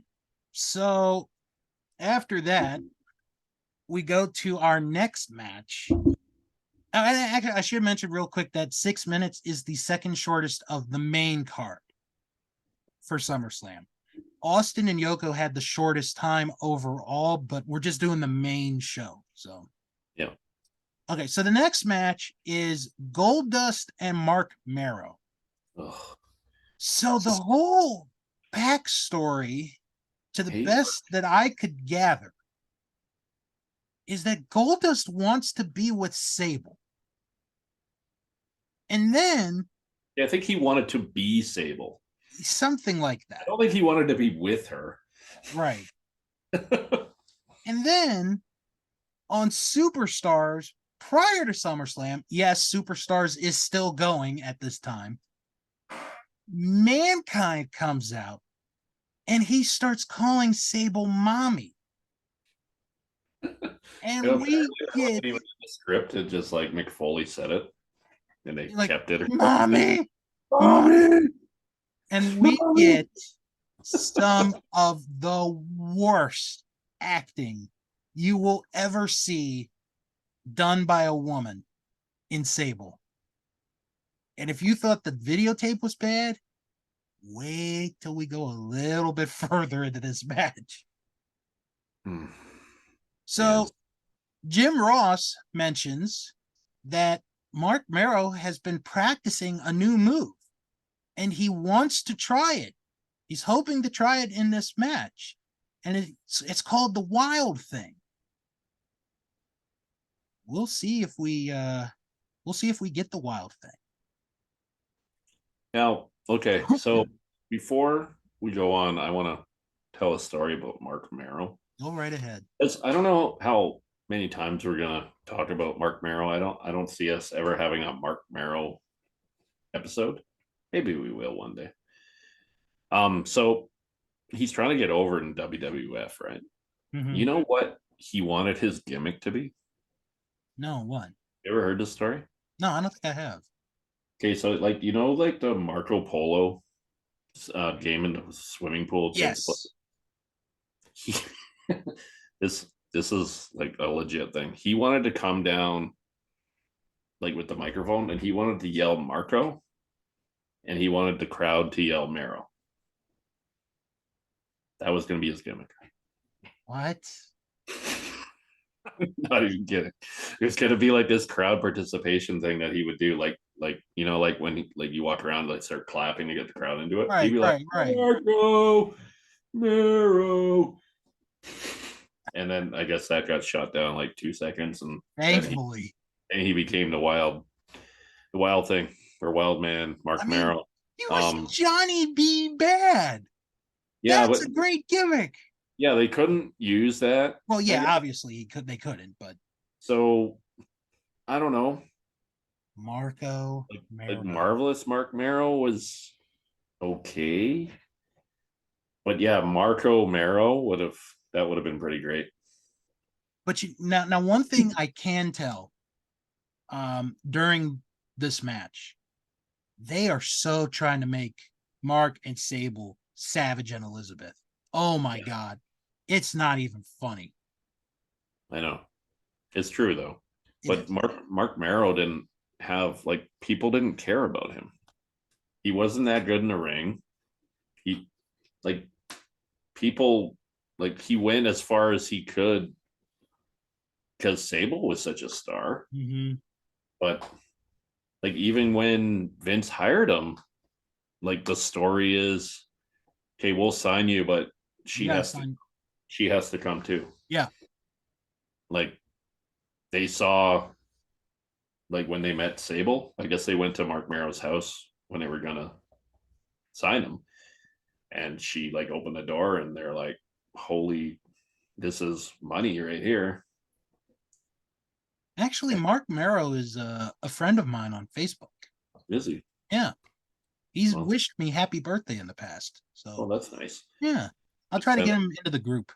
Yeah, maybe he will that's how I got Barry on the show. I just sent him a Yeah. quick shot. Like some of these guys, they don't have time for podcasts, and some guys are like, "Sure, I'll come on. I know Donate Mark. donate $100 to my charity. Sure, here you go." I know Mark does inspirational talks to like teens and stuff, so he's doing pretty good. Okay, so this match. Ask him about the Marco Mero thing. I bet you it was. So during the match, Mankind comes out and he starts doing the mommy thing. And Sable is the worst actress I've ever seen in my life. She makes the chick from the Twilight movies look like Meryl Streep. That's how bad she is. I've never seen those movies, but I'm assuming the acting's bad. I'm assuming. I didn't like how Mankind came out because like he's in like the semi-main event. Yeah, He's he's in a big match. supposed to be in the boiler room, like waiting for the Undertaker. Like, Right. could have kept him away from this, but I guess So he had a point because like Gold Dust and Mankind, they weren't like in a group, but they were kind of no. like a little bit friends almost. Mm-hmm. So so at one point, Mero does hit the wild thing, and it's a shooting star press. Which is But pretty impressive it for is. someone his size. But Marlena distracts the referee, and when the ref does get back, it's only a 2 count. Goldust hits the curtain call. Goldust gets the win. After the match, Sable's bad acting continues as Goldust is trying to do something to Sable. I'm not really sure. And Mark Merrow gets his senses back together and beats up Goldust, and Goldust leaves. And Stone Cold's on the free for all. Yeah. You could have had Stone Cold versus Mark Merrow. I was thinking that, like, if they hadn't done the rematch at that In Your House prior, then this would have been a perfect spot for Well, it. there was a rumor that after Austin got hurt at King of the Ring, that he didn't want to work with Mark Merrow anymore. Like, he was working house shows with him before that, and just some people don't want to work with other guys, and then you can't really do things like that. So maybe that was the idea, and then maybe Austin said, "No, I don't want to work with him anymore." So okay, you're going in with Goldust. I thought this match, I thought the action was good, like when it mattered the most. It's just the whole thing with Sable and her screaming. It just, oh, maybe this. Yeah, I'm gonna change my grade on this one. I'm gonna bump it down. I had it at a C. I'm gonna put it at a C minus. You're kind of grading overly nice, I think. This was at the time when I watched it. You had this as a C, the same as Owen and Savio. But at the time, but now I changed it. Okay. This is probably another D plus. I just, like the Sable stuff. The Wild, is called the Wild thing. The Wild thing. It's pretty good. Like you said, the action was okay. It's just the crowd didn't really care about it. I'm gonna, I'm bump it up a little bit because I think it's better than Sid and Bulldog for me. Right. So I'm gonna say a C minus. Okay. What did Dave rate this one? Meltzer gave this 2.25. Really? Mm-hmm. Okay, so that's kind of like C minus. Yeah. Oh my god, man, Dave. Jesus.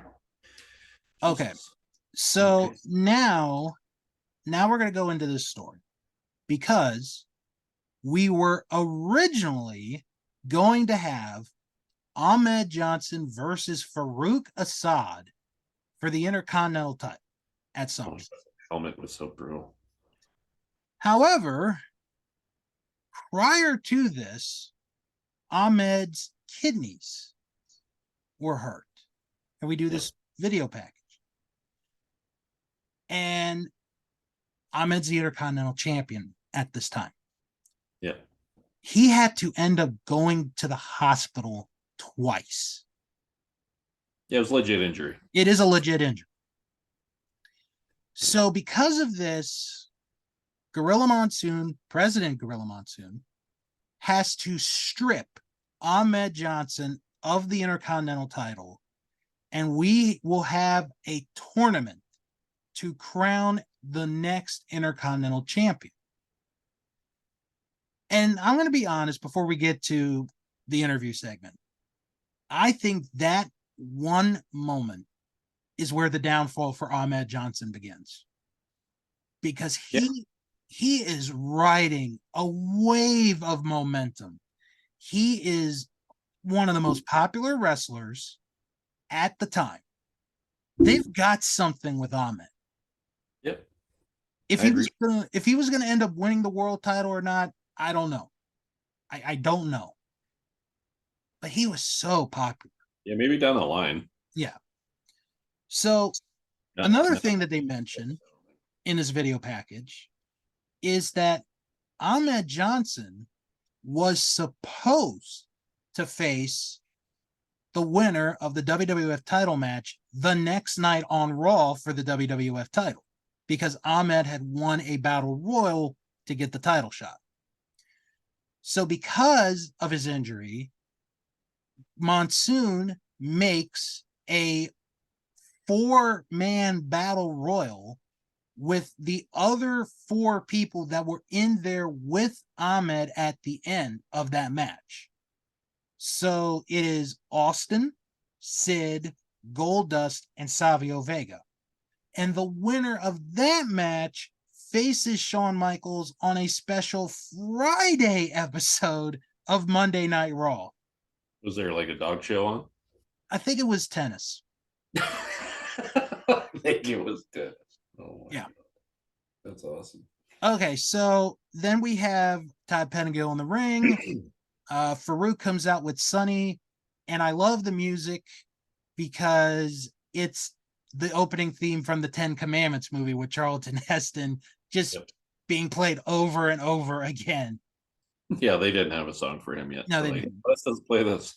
And This I will work. don't, and it probably, was free to use, copyright, blah, blah, blah.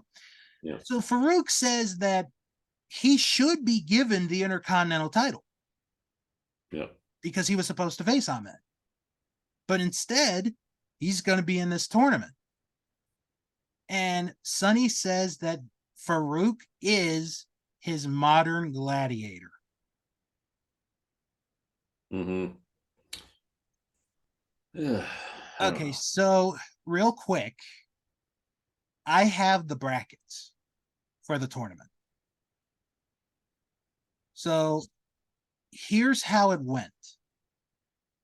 So your quarterfinals, Owen Hart defeated the British Bulldog by countout. Mark Merrow defeated Stone Cold Steve Austin by disqualification. Sid beat Hunter Hearst Helmsley, and Farouk beat Savio Vega. That's your quarterfinals.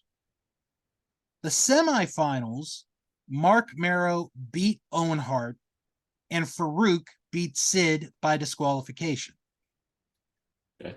The finals takes place on the September 23rd episode of Raw, so more than a month after this show happens. Mark Merrow beats Farouk to win the Intercontinental title. Okay. So there you go. Pretty big win for Mark Merrill. Yeah.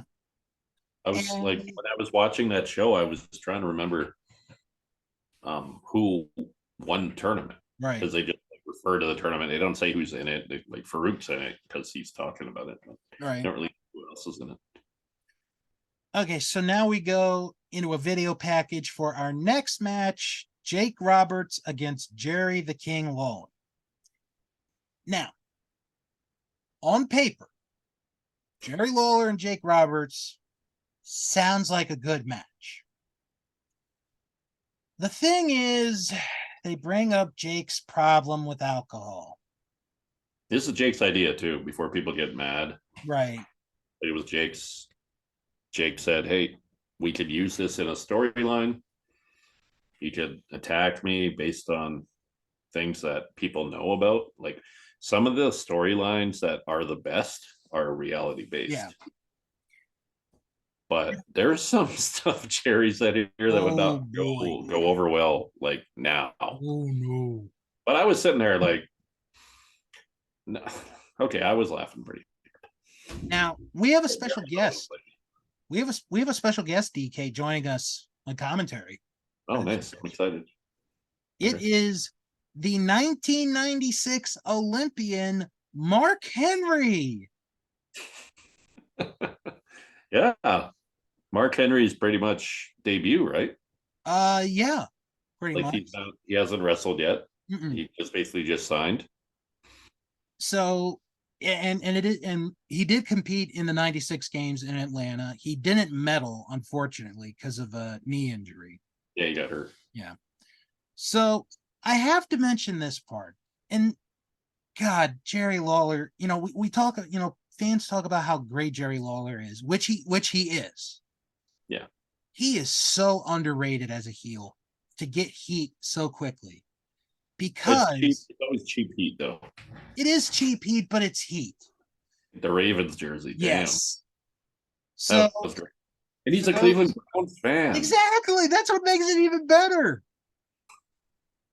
He's So like Bret Hart coming out in Calgary with a Oilers shirt on. right, People lose their goddamn mind. okay. So long story short, the Cleveland Browns have been playing in Cleveland forever. And then the owner of the Cleveland Browns didn't get his way for the town to build a new football stadium. So Like, he's really? like, I'm moving the team. He ends up going to Baltimore. Thus, we have the Ravens. So there's your story. Yeah. And then, like DK says, Jerry Lawler makes some jokes that didn't fly on that night and certainly would not fly in 2023. I can see why this got a TVMA rating on my TV. Hey, Jake, I got your tag team partners right Get here. paid. And then he thought it was a Jack Daniels bottle, and he's like, "Oh, there's two Jim Beams. Jake can drink them both." And he starts laughing again. It's like he And doesn't even even know. Mark Henry like is trying not to laugh. Well, Mark Henry's like, is he like he almost seemed like he was like getting mad, like for real at some points. Like, Mm-hmm. shouldn't be saying that.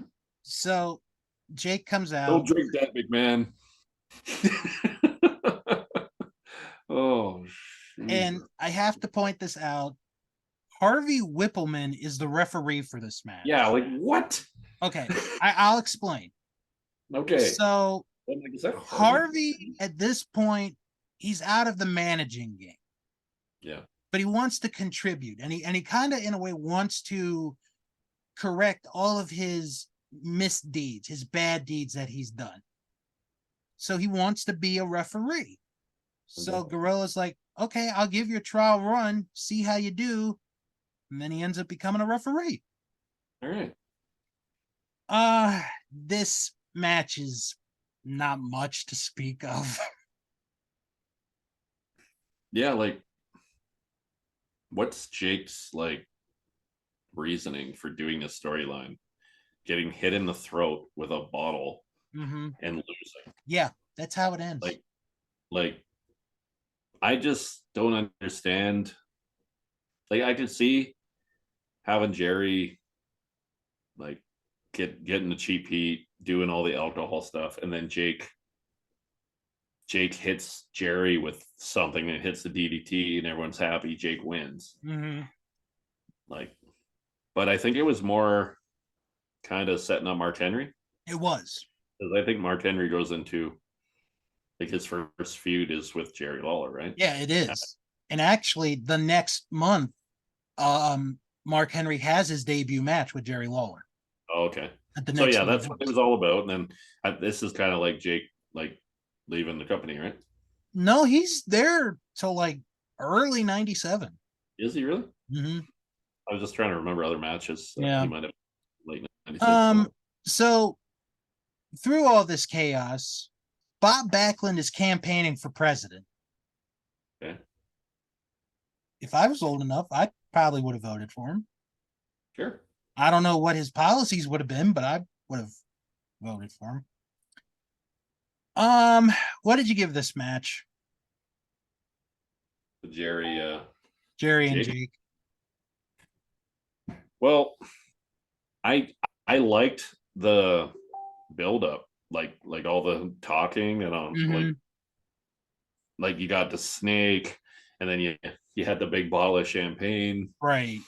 all the I don't know, all the like promo stuff. Mm-hmm.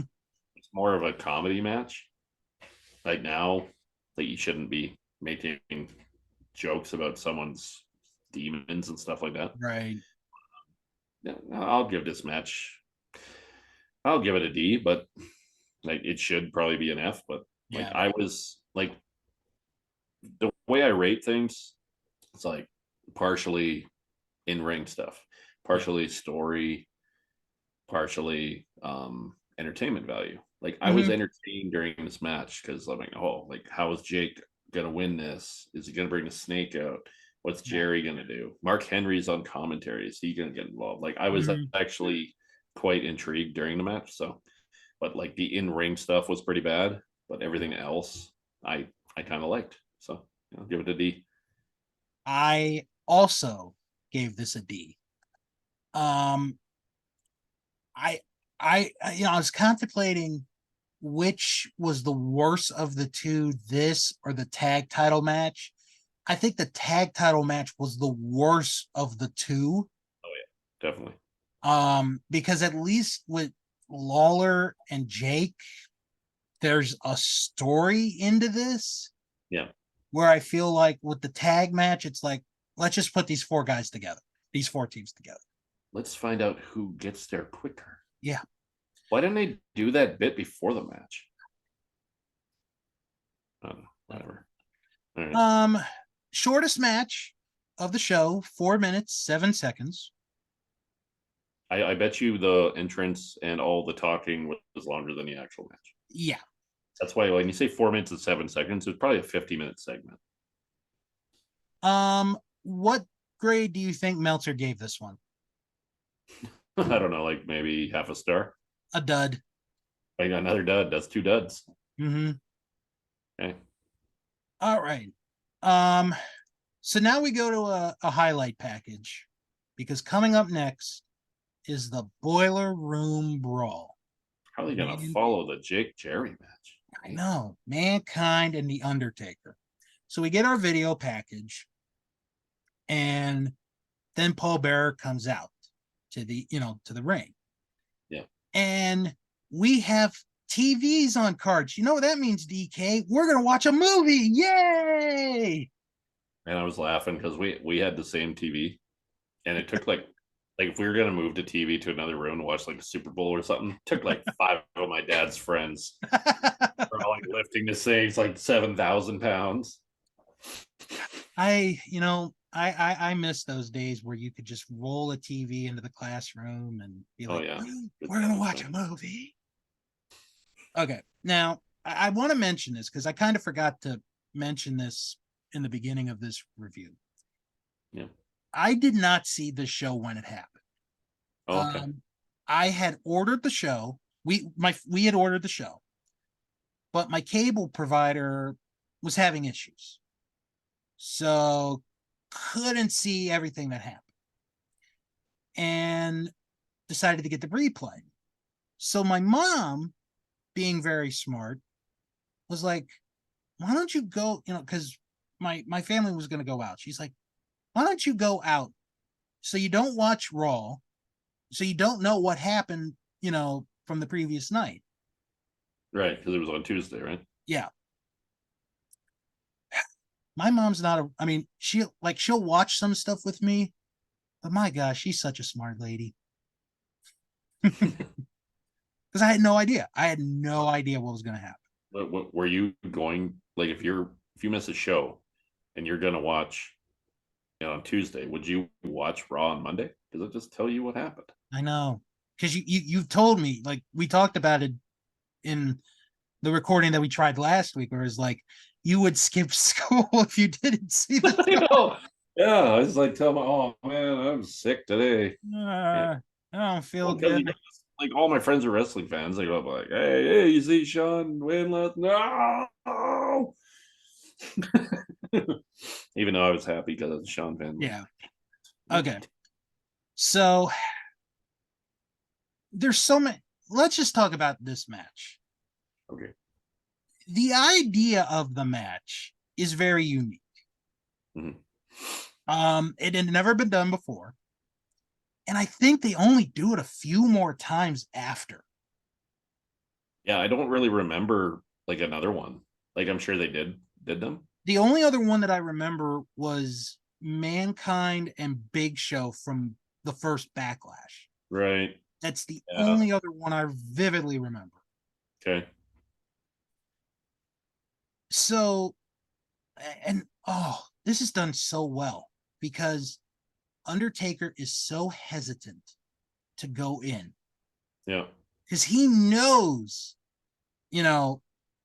he's in there. He could be right at the door. He could attack me right then and there. Yeah, he almost seems a little timid. Mm-hmm.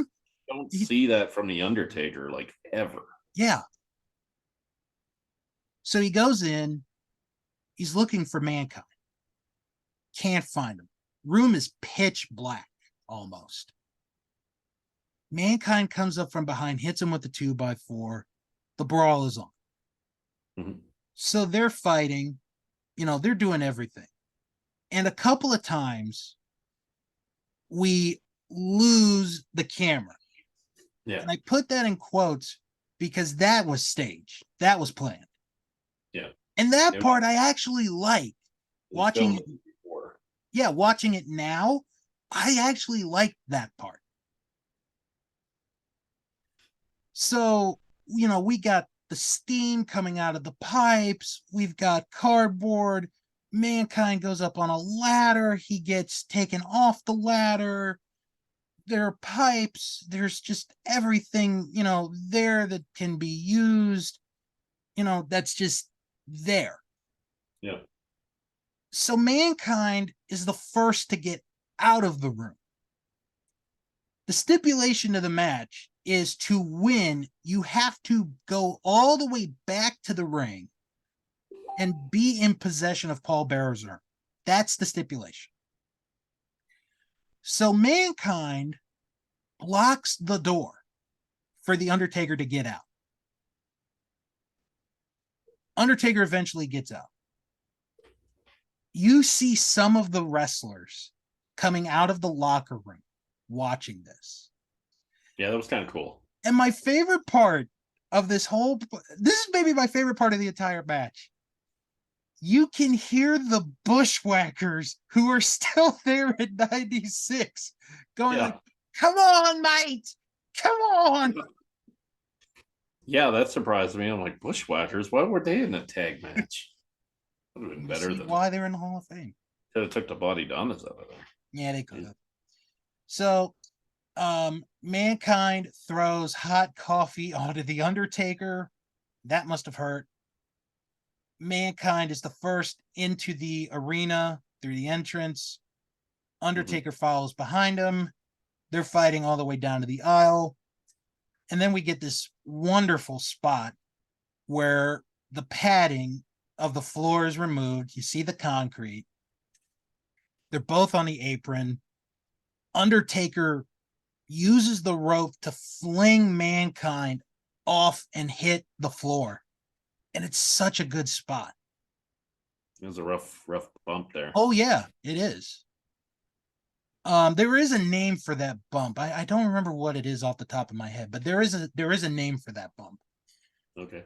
So Undertaker gets in the ring and the crowd is cheering. Mm-hmm. It's like, this is it.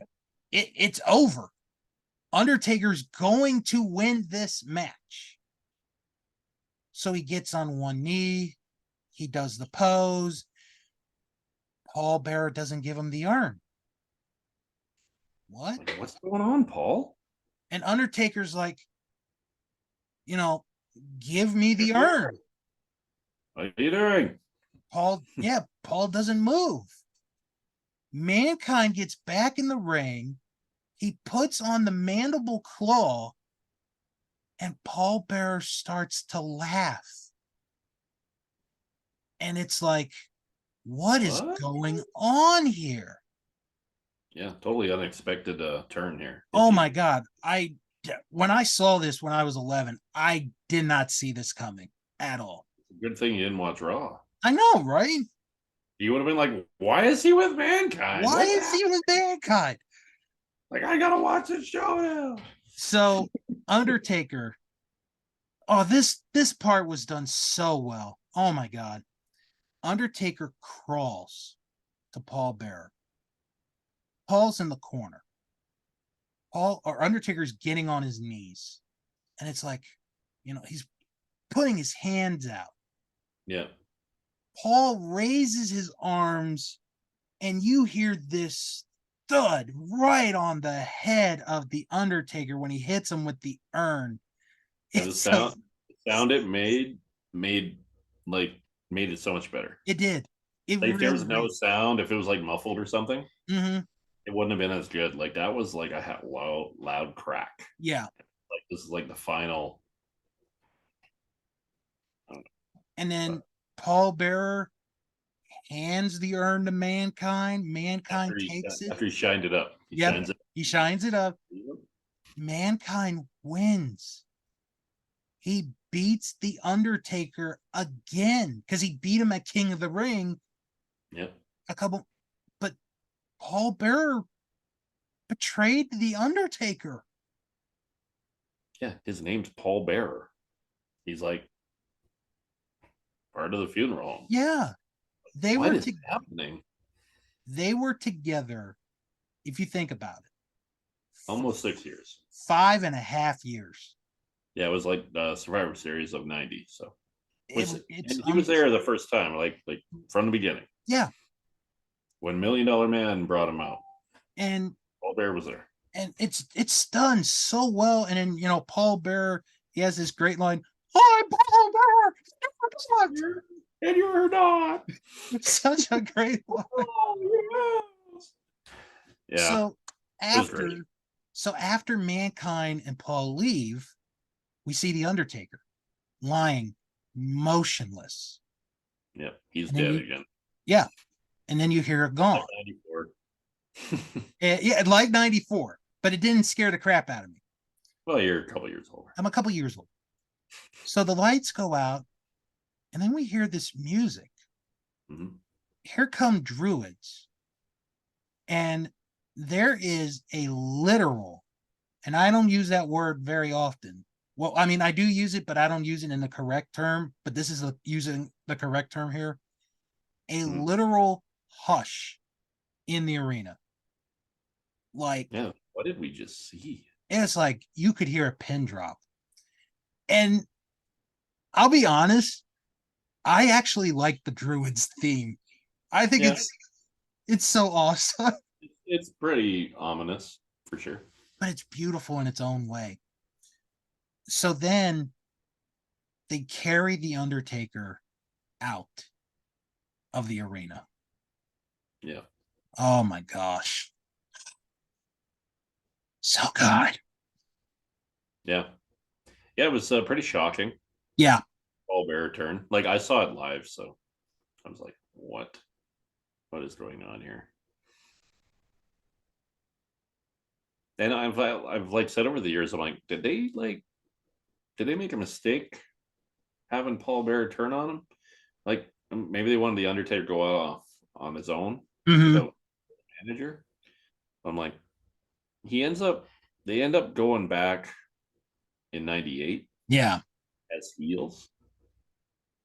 And then up until I think '99 when he kind of goes away and then he comes back as the writer. Yeah.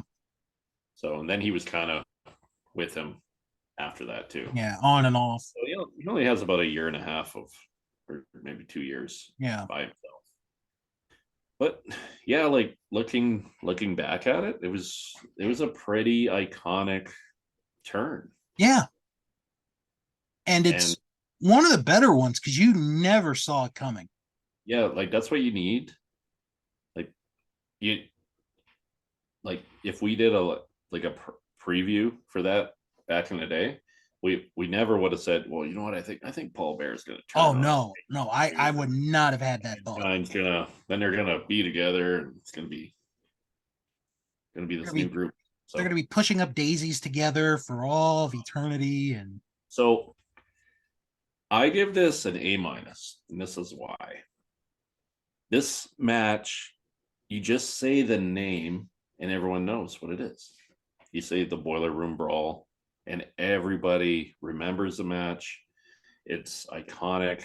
It's just one of those matches, kind of like when you say the Hell in a Cell match, not in the same way, but it's got that name recognition. Yeah. And like the heel turn by Paul Bearer, you didn't see coming. The match, you didn't really know what you're gonna get. You knew. The only thing that I would have done differently if I was WWE is I probably wouldn't have had commentary when they were in the Boiler Room. And it wasn't that much. It wasn't that much commentary, but they were still talking. Yeah, they were. I think it would have been a little bit cooler if there was just oh, you just heard all the noises. But yeah, I give this definitely an A minus match of the night for me. One of the matches of the year in '96. Okay. I don't know what we've done, but I have the exact same grade as you. This Nice. is like the oh my god, we agree and we didn't even know. Yeah. Yeah, this is my match of the night. This is like the second show that we've done in a row where Mankind and Undertaker is the best match of the show. Yeah. Because I mean, King of the Ring, obviously. I mean, Well, yeah, there's so so. if you guys didn't watch the last one, it was the anniversary of Yeah. Hell in the Cell, so we had to talk about What that match.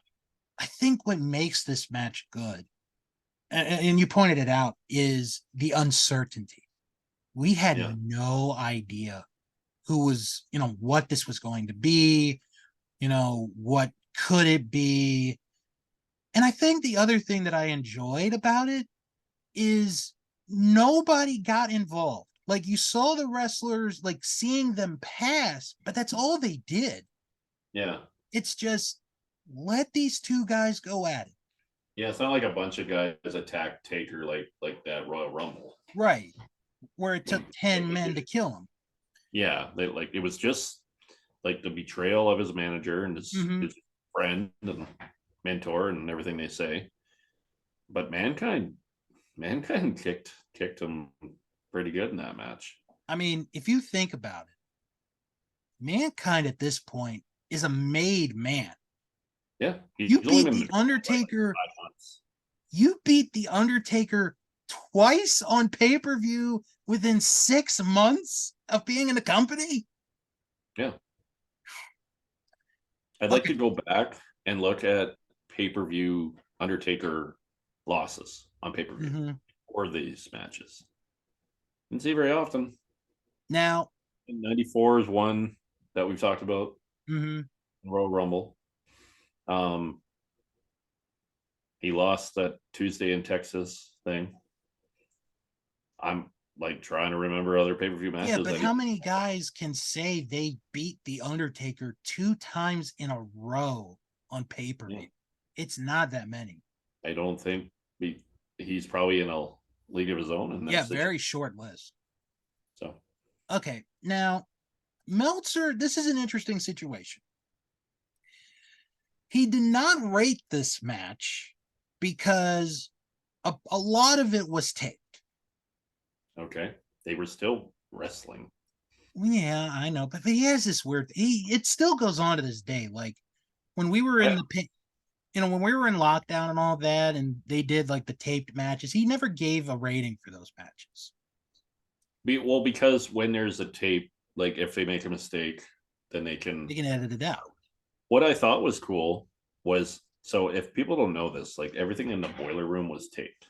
Yeah, But Undertaker cuts his elbow pretty bad, he does. and they actually a story I've Mark Calloway told. I think it was on the Stone Cold podcast, maybe. I can't remember where I heard it, but they actually cut his elbow again in the same spot, so it looked like they were just coming out of the boiler Mm-hmm. room. I thought it was like really, like that's really really important Yeah. to that show. Like he wanted to make sure it looked like they were doing the boiler room and then Mm-hmm. coming out to the ring. Yeah. So Meltzer does praise Paul Bearer for doing the turn and saying that both Mick and Undertaker worked very hard. yeah, The only negative, this is his writing in 96. The okay. only negative was the boiler room stuff lasted too long and needed commentary and crowd noise. The announcers did a great job with the turn. With the turn, okay. Okay, so he's complaining about there's too much boiler room when it's called the boiler room brawl. I know. Okay, so what did he want? Did he want less time in the boiler room and more crowd participation? Yeah, It's a boiler room brawl. yeah. I That's like think having a match. No, they were in the cell too much. I Yeah, think if he had rated it, and I'm just guessing, I think he would have given it 4.5. I think he would have been on our boat. Yeah, like that was pretty close to a 5-star for me. They're just like there's only a handful of matches, and I just don't put the Boiler Room Brawl up against some of Right. those 5-star ones, but Right. pretty damn close. And like you said, it is a match of the year candidate for 96. It's just Oh yeah, very like good. I think there's the three with Sean and Brett, Austin, Brett, and this one Yeah. would probably be my top three of '96 that I And and then Sean and Mick too at and my we've 9. reviewed 2 of your 3 Yeah, already this year. and like you know what, like I know you said you didn't want to do the chronological reviews because it's like it's more fun bouncing around years and stuff. Yeah, But that's why like part of me wanted to do a chronological thing yeah, because you watch this one and like, okay, where do they go from here? yeah. And then you go like Mick Foley. Like we're talking about MVPs before we Oh started. my Like gosh. Yeah, he's 96, 96, like it's Shawn Michaels and Mick Foley. I'm thinking, yeah, and then that match they have the next month. 9 games. Like Oh, like Mick says that's that is his favorite match. his, and I'll go one further. Now, up to date, I think that's Shawn Michaels' best match too. Now he ends up having better matches after that, Right. but up to that point, that's Shawn Michaels' best match. Both of them, Yeah. which pretty crazy. Bird in your house. Yeah, and you know what? The rest of that show is dog shit. It is. Like, thank Oh, God. all Like, right. I'd probably get a Um, 2 out of 10, and you almost got a 5-star main event. So. yeah. All right. So now we're gonna go to the main event of SummerSlam, and I honestly I don't know how it's gonna follow this, but it has to. Shawn Michaels defending the WWF title against Vader. Yeah. Um, this match like got a lot of issues. Mm-hmm. See it. Oh yeah. Um, Okay, let's talk. I want to talk about the spot that everyone talks about the is elbow drop spot. yeah, the elbow drop spot. And then he yells move and kicks him in the head like Mm-hmm. legitimately. Yeah. Here's my thing. If you're gonna blame Vader, Shawn has to take part of the blame as well. Shawn in 96 is very athletic, Yeah. very mobile, very, flexible. He can move around. You can't tell me that Shawn Michaels could not adjust his position of the jump of the elbow drop. He could have. But He absolutely could have. here's the thing, okay? Um, I knew all the miss spots in this match before I started watching it for this review. So I was paying close attention. Okay. Yeah, because This I know I missed some. Please tell this us. was about the 5th missed spot in my eyes because of Vader. So I think at this point, Shawn was just like tired of it. Right. Like he jumped down and he like usually when wrestlers are talking to each other in the ring, you don't really hear them. They're pretty good at it. Shawn's one of the greatest of all time. Mm-hmm. He yelled move. Like I think he might have wanted Vince to hear that. Vince is out there at ringside. Now, Um, what were the other botched spots? Because I'm I sure don't know if they're botches, but or based missed. based on what I've read and seen interviews on, it's Vader working stiff, Okay. legitimately hitting him. Like there's a point, like you look at the beginning in the corner, like Vader hits him in the head 3 times Yeah. solid. Oh yeah. There's one where I believe they're running back and forth, and Shawn's supposed to, I think he's supposed to slide under him or something. Vader doesn't move the right way, and Shawn like nails himself. There's a spot where he jumps over the ropes. Mm-hmm. Vader was in the wrong position. He was supposed to be a little bit further back. Sean jumped, and then like you could tell, like he kind of hurt himself a little bit. Yeah. So I think um, once you got to like how you said the spot, the one that everyone talks about, I think just a bunch of shit had happened. And Right. Sean was just like, you know what? I'm over this. There's an interview with Vader that I watched prior to this podcast, so I could kind of prep for it. Mm, And I guess Sean, there was a point like in the locker room before the match, he's like, oh, like this isn't WCW. You don't if you work stiff like that with me, you'll be on the next bus. Like I guess he got in his face and he was like kind of flexing, I'm the champ. I'm hmm the main guy around here. If I want you gone, you will be gone. And if you look at the future, what was supposed to happen, like this match, this night changed a lot of stuff. It changes the course. It changes the course, not just for Vader, but for a lot of guys. Yeah. Like, like if you listen to rumors and what was supposed to happen, Vader was supposed to, Sean was supposed to win this match.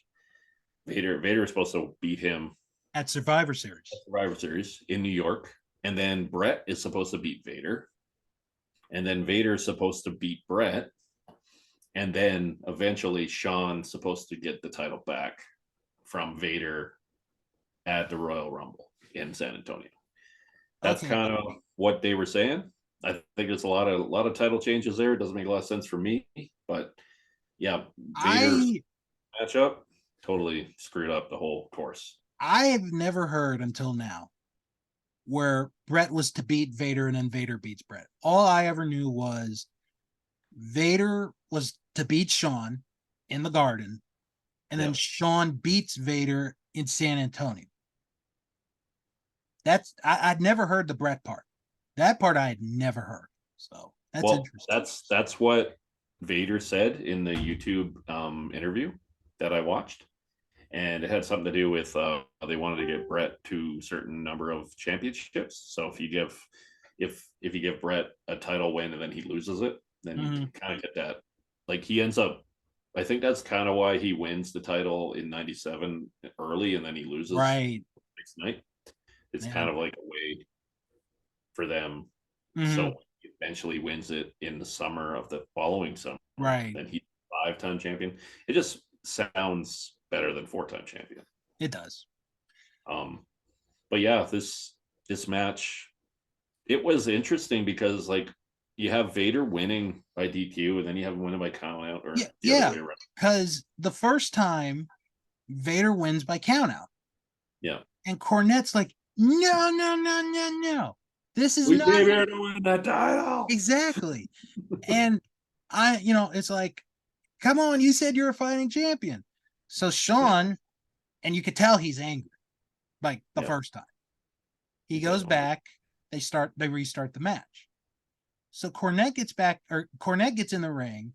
Sean grabs the racket, hits Vader with the racket. Sean is disqualified. And then Cornette's like, no, no, no, no, no. So on two occasions, Vader has won this match. yeah. And Jim's like, no, I want the belt. I don't want he wants the win, but he wants the belt. Yeah. And then the end of the match, Vader's going for the Vader bomb. Like he has Sean beat. And Jim's like, go to the top. Go to the top. So he's going to go for the moonsault. Vader misses. Sean then goes to the top rope, hits a moonsault on Vader. 1, 2, 3, Sean wins. Yeah. Now, I'm gonna play a little bit of the Mark in me, because I watched the match, and the Mark in me is like, Jim, you've won twice. You've probably got a guarantee. You probably have another shot at the belt right there. What are you doing? Yeah. Like you like I know SummerSlam is supposed to be the second biggest show, but it could have been a nice setup for Mm-hmm. Survivor Series. Right. But so let's Now, I didn't say it on this version, but I wanted to bring up kind of a theory of mine. Why you said the buy rate was a It was little like, bit lower. yeah. It's not really a theory of mine actually. It's a part of that YouTube video that I watched with Vader. It was a couple of years. It was, I believe it was aired in '98. Mm-hmm. They were talking about this match and this night. Um, he said that he didn't think the buy rate for SummerSlam was as good as it should have been because during the house show circuit, he was losing to Shawn Michaels every night by the Right. super kick. Like, like he's like, it made no sense booking wise. If you're gonna have a big time match at a big time pay per view, you don't have the babyface champion beat you every night in every town Mm-hmm. leading up. Like if I'm watching, if they're in Calgary and Vader's versus Shawn, it's middle of July or whatever. Shawn beats Vader. I see it in person. What is making me want to see it again? Right. Now, if Vader wins by disqualification, where he doesn't win the title, it's a house show, and then he beats up Shawn, and then he goes back to the back, and Shawn needs help getting back, then you want to see Shawn go over on Vader. Mm-hmm. And Vader was even talking about it with the guy that was interviewing him. It's like, yeah, it made no sense. Shawn was beating me every night. Why would someone, unless you were cheering for Vader, why would you buy that to see it again? Exactly. So, now the match was like it gets all this press for all the spots that are missed, but I was entertained. Like It's a good there's some match. spots are missed. It happens. You don't want to see it in a big time title match. Um, I'm going to give this a C minus based on the guys that are in the match. I thought I I kind of wondered why Shawn didn't win with the super kick instead of the moonsault, but it was kind of neat how Vader misses his and then Shawn does a Mm-hmm. moonsault. Now a 200-pound guy landing on a 400-pound guy Right. shouldn't really knock him down for 3 count, It but shouldn't, we but won't it. we won't get into all of that. But yeah, so yeah, I'll give it a C minus. I gave this a B. Wow. Um, I think I enjoyed the match a little bit more. What took it down for me was the constant like match ends in a count out, restart, match ends in a disqualification, restart. Yeah. If they had gone either your route of Shawn gets the super kick, it's over, or Vader wins by DQ or count out, I think I would have accepted either one as just the ending. Yeah. Now, with what happens, what ends up happening, it's kind of like saying, "Oh, Shawn won, but it had to take him 3 times to beat Vader." So there's a little bit of a tease of, "Hey, Shawn didn't really beat Vader." So the Well, he tease is, lost. He lost by count out. and he Is that lost by disqualification. really a loss? The I DQ. know, but Didn't he just hit Vader with like tennis racket? yeah, So okay, it's not like he hit him and then pinned him. exactly. Like I don't take the losses in the match before they restart Mm-hmm. as losses. Really, Right. it's more like a tease finish. Mm-hmm. But I think now whatever all the stuff that happens in this match is the reason why the storyline stops for these two guys. I think if this was the actual ending of their feud, then Shawn wins with a super kick. Oh, absolutely. As the moonsault ending, you could almost Vader could have came out and said, "Oh, you got lucky on me. Mm-hmm. I beat you twice, like you said, and I'll get you at the Survivor Series." And then Vader was supposed to beat him there, Right. which I always thought was kind of a weird booking, as New York is WWE town, and Vader was Hmm. always a WCW guy for me. Yeah. I think it worked out pretty well, like the way it ended up going in '96 with Sid. Yeah. So yeah. What's your thoughts on SummerSlam '96? Did you enjoy the show? Well, real quick, let me just mention Meltzer gave this 4 stars. Really? Hmm. Well, yeah, yeah. I think C minus might be a low grade, Right. but I but people remember this match because of all the mistakes. Exactly. They do. Like when you say SummerSlam '96, you think of Boiler Room Brawl and that god awful match on it with Vader. Hmm. But apparently it's a 4-star rated match. Yeah. So him like B, that's pretty much B. So you and Yeah. Dave are on the same page here. I'm grading a With little bit. Now with the show itself, um, it's a perfect example of where WWF is in '96. Yes. It's They have young talent. Obviously, Sean's the leader of the pack. You have Undertaker, you have Goldust, you have Marrow, but you also have a very weak tag team division, which is, oh my God, it's shown right in front of you. Like you couldn't even miss it. The crowd is into the show. It's Yeah. not a terrible show. Um, it's like most of these matches could have been on an In Your House or a Raw or a Superstars. The last 2 matches to me is what Yeah, saves this show. definitely. That's what makes it a top show. Yeah. And then Take away Owen, even take away the Boiler Room Brawl match, and it's an in your house. yeah. And then even Owen and Savio is a good opening match. Yep. But everything else is forgettable. It is. Yep. Um if I'm doing a letter grade of this show, I'd have it at like a C minus. It's below Yep. average for a big pay-per-view, but Yep.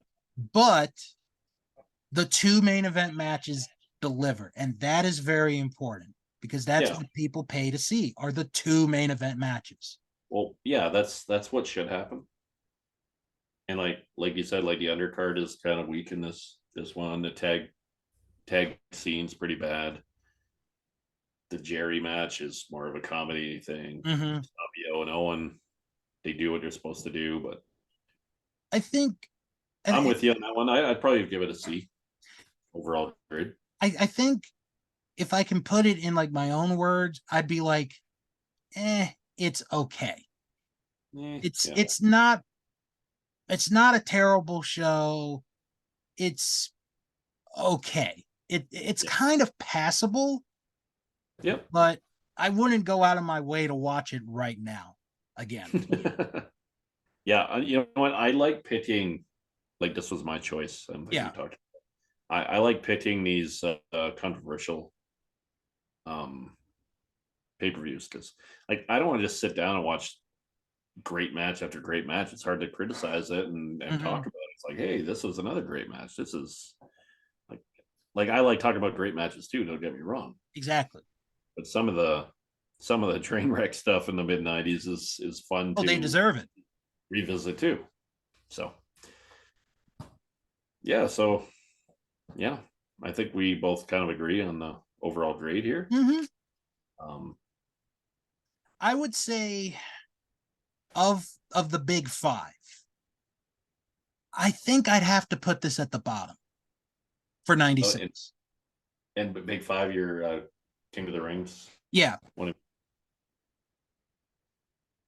yeah, Royal Rumble '96 was a little, I don't know. Yeah. I didn't like the title match Right.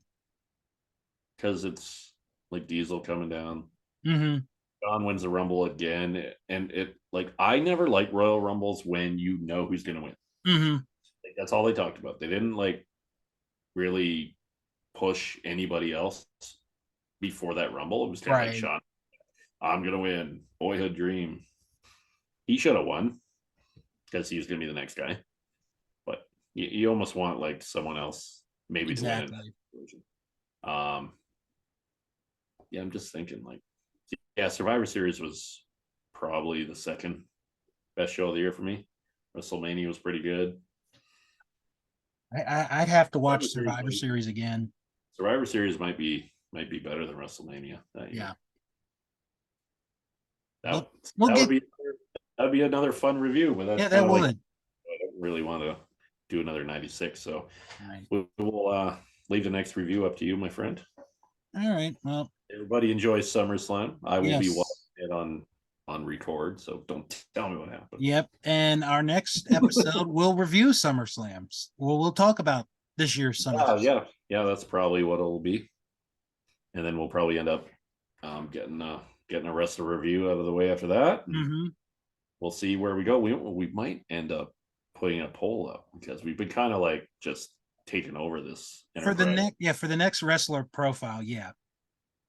Yeah, we'll each maybe we'll each pick somebody and see who wins. Yeah, maybe.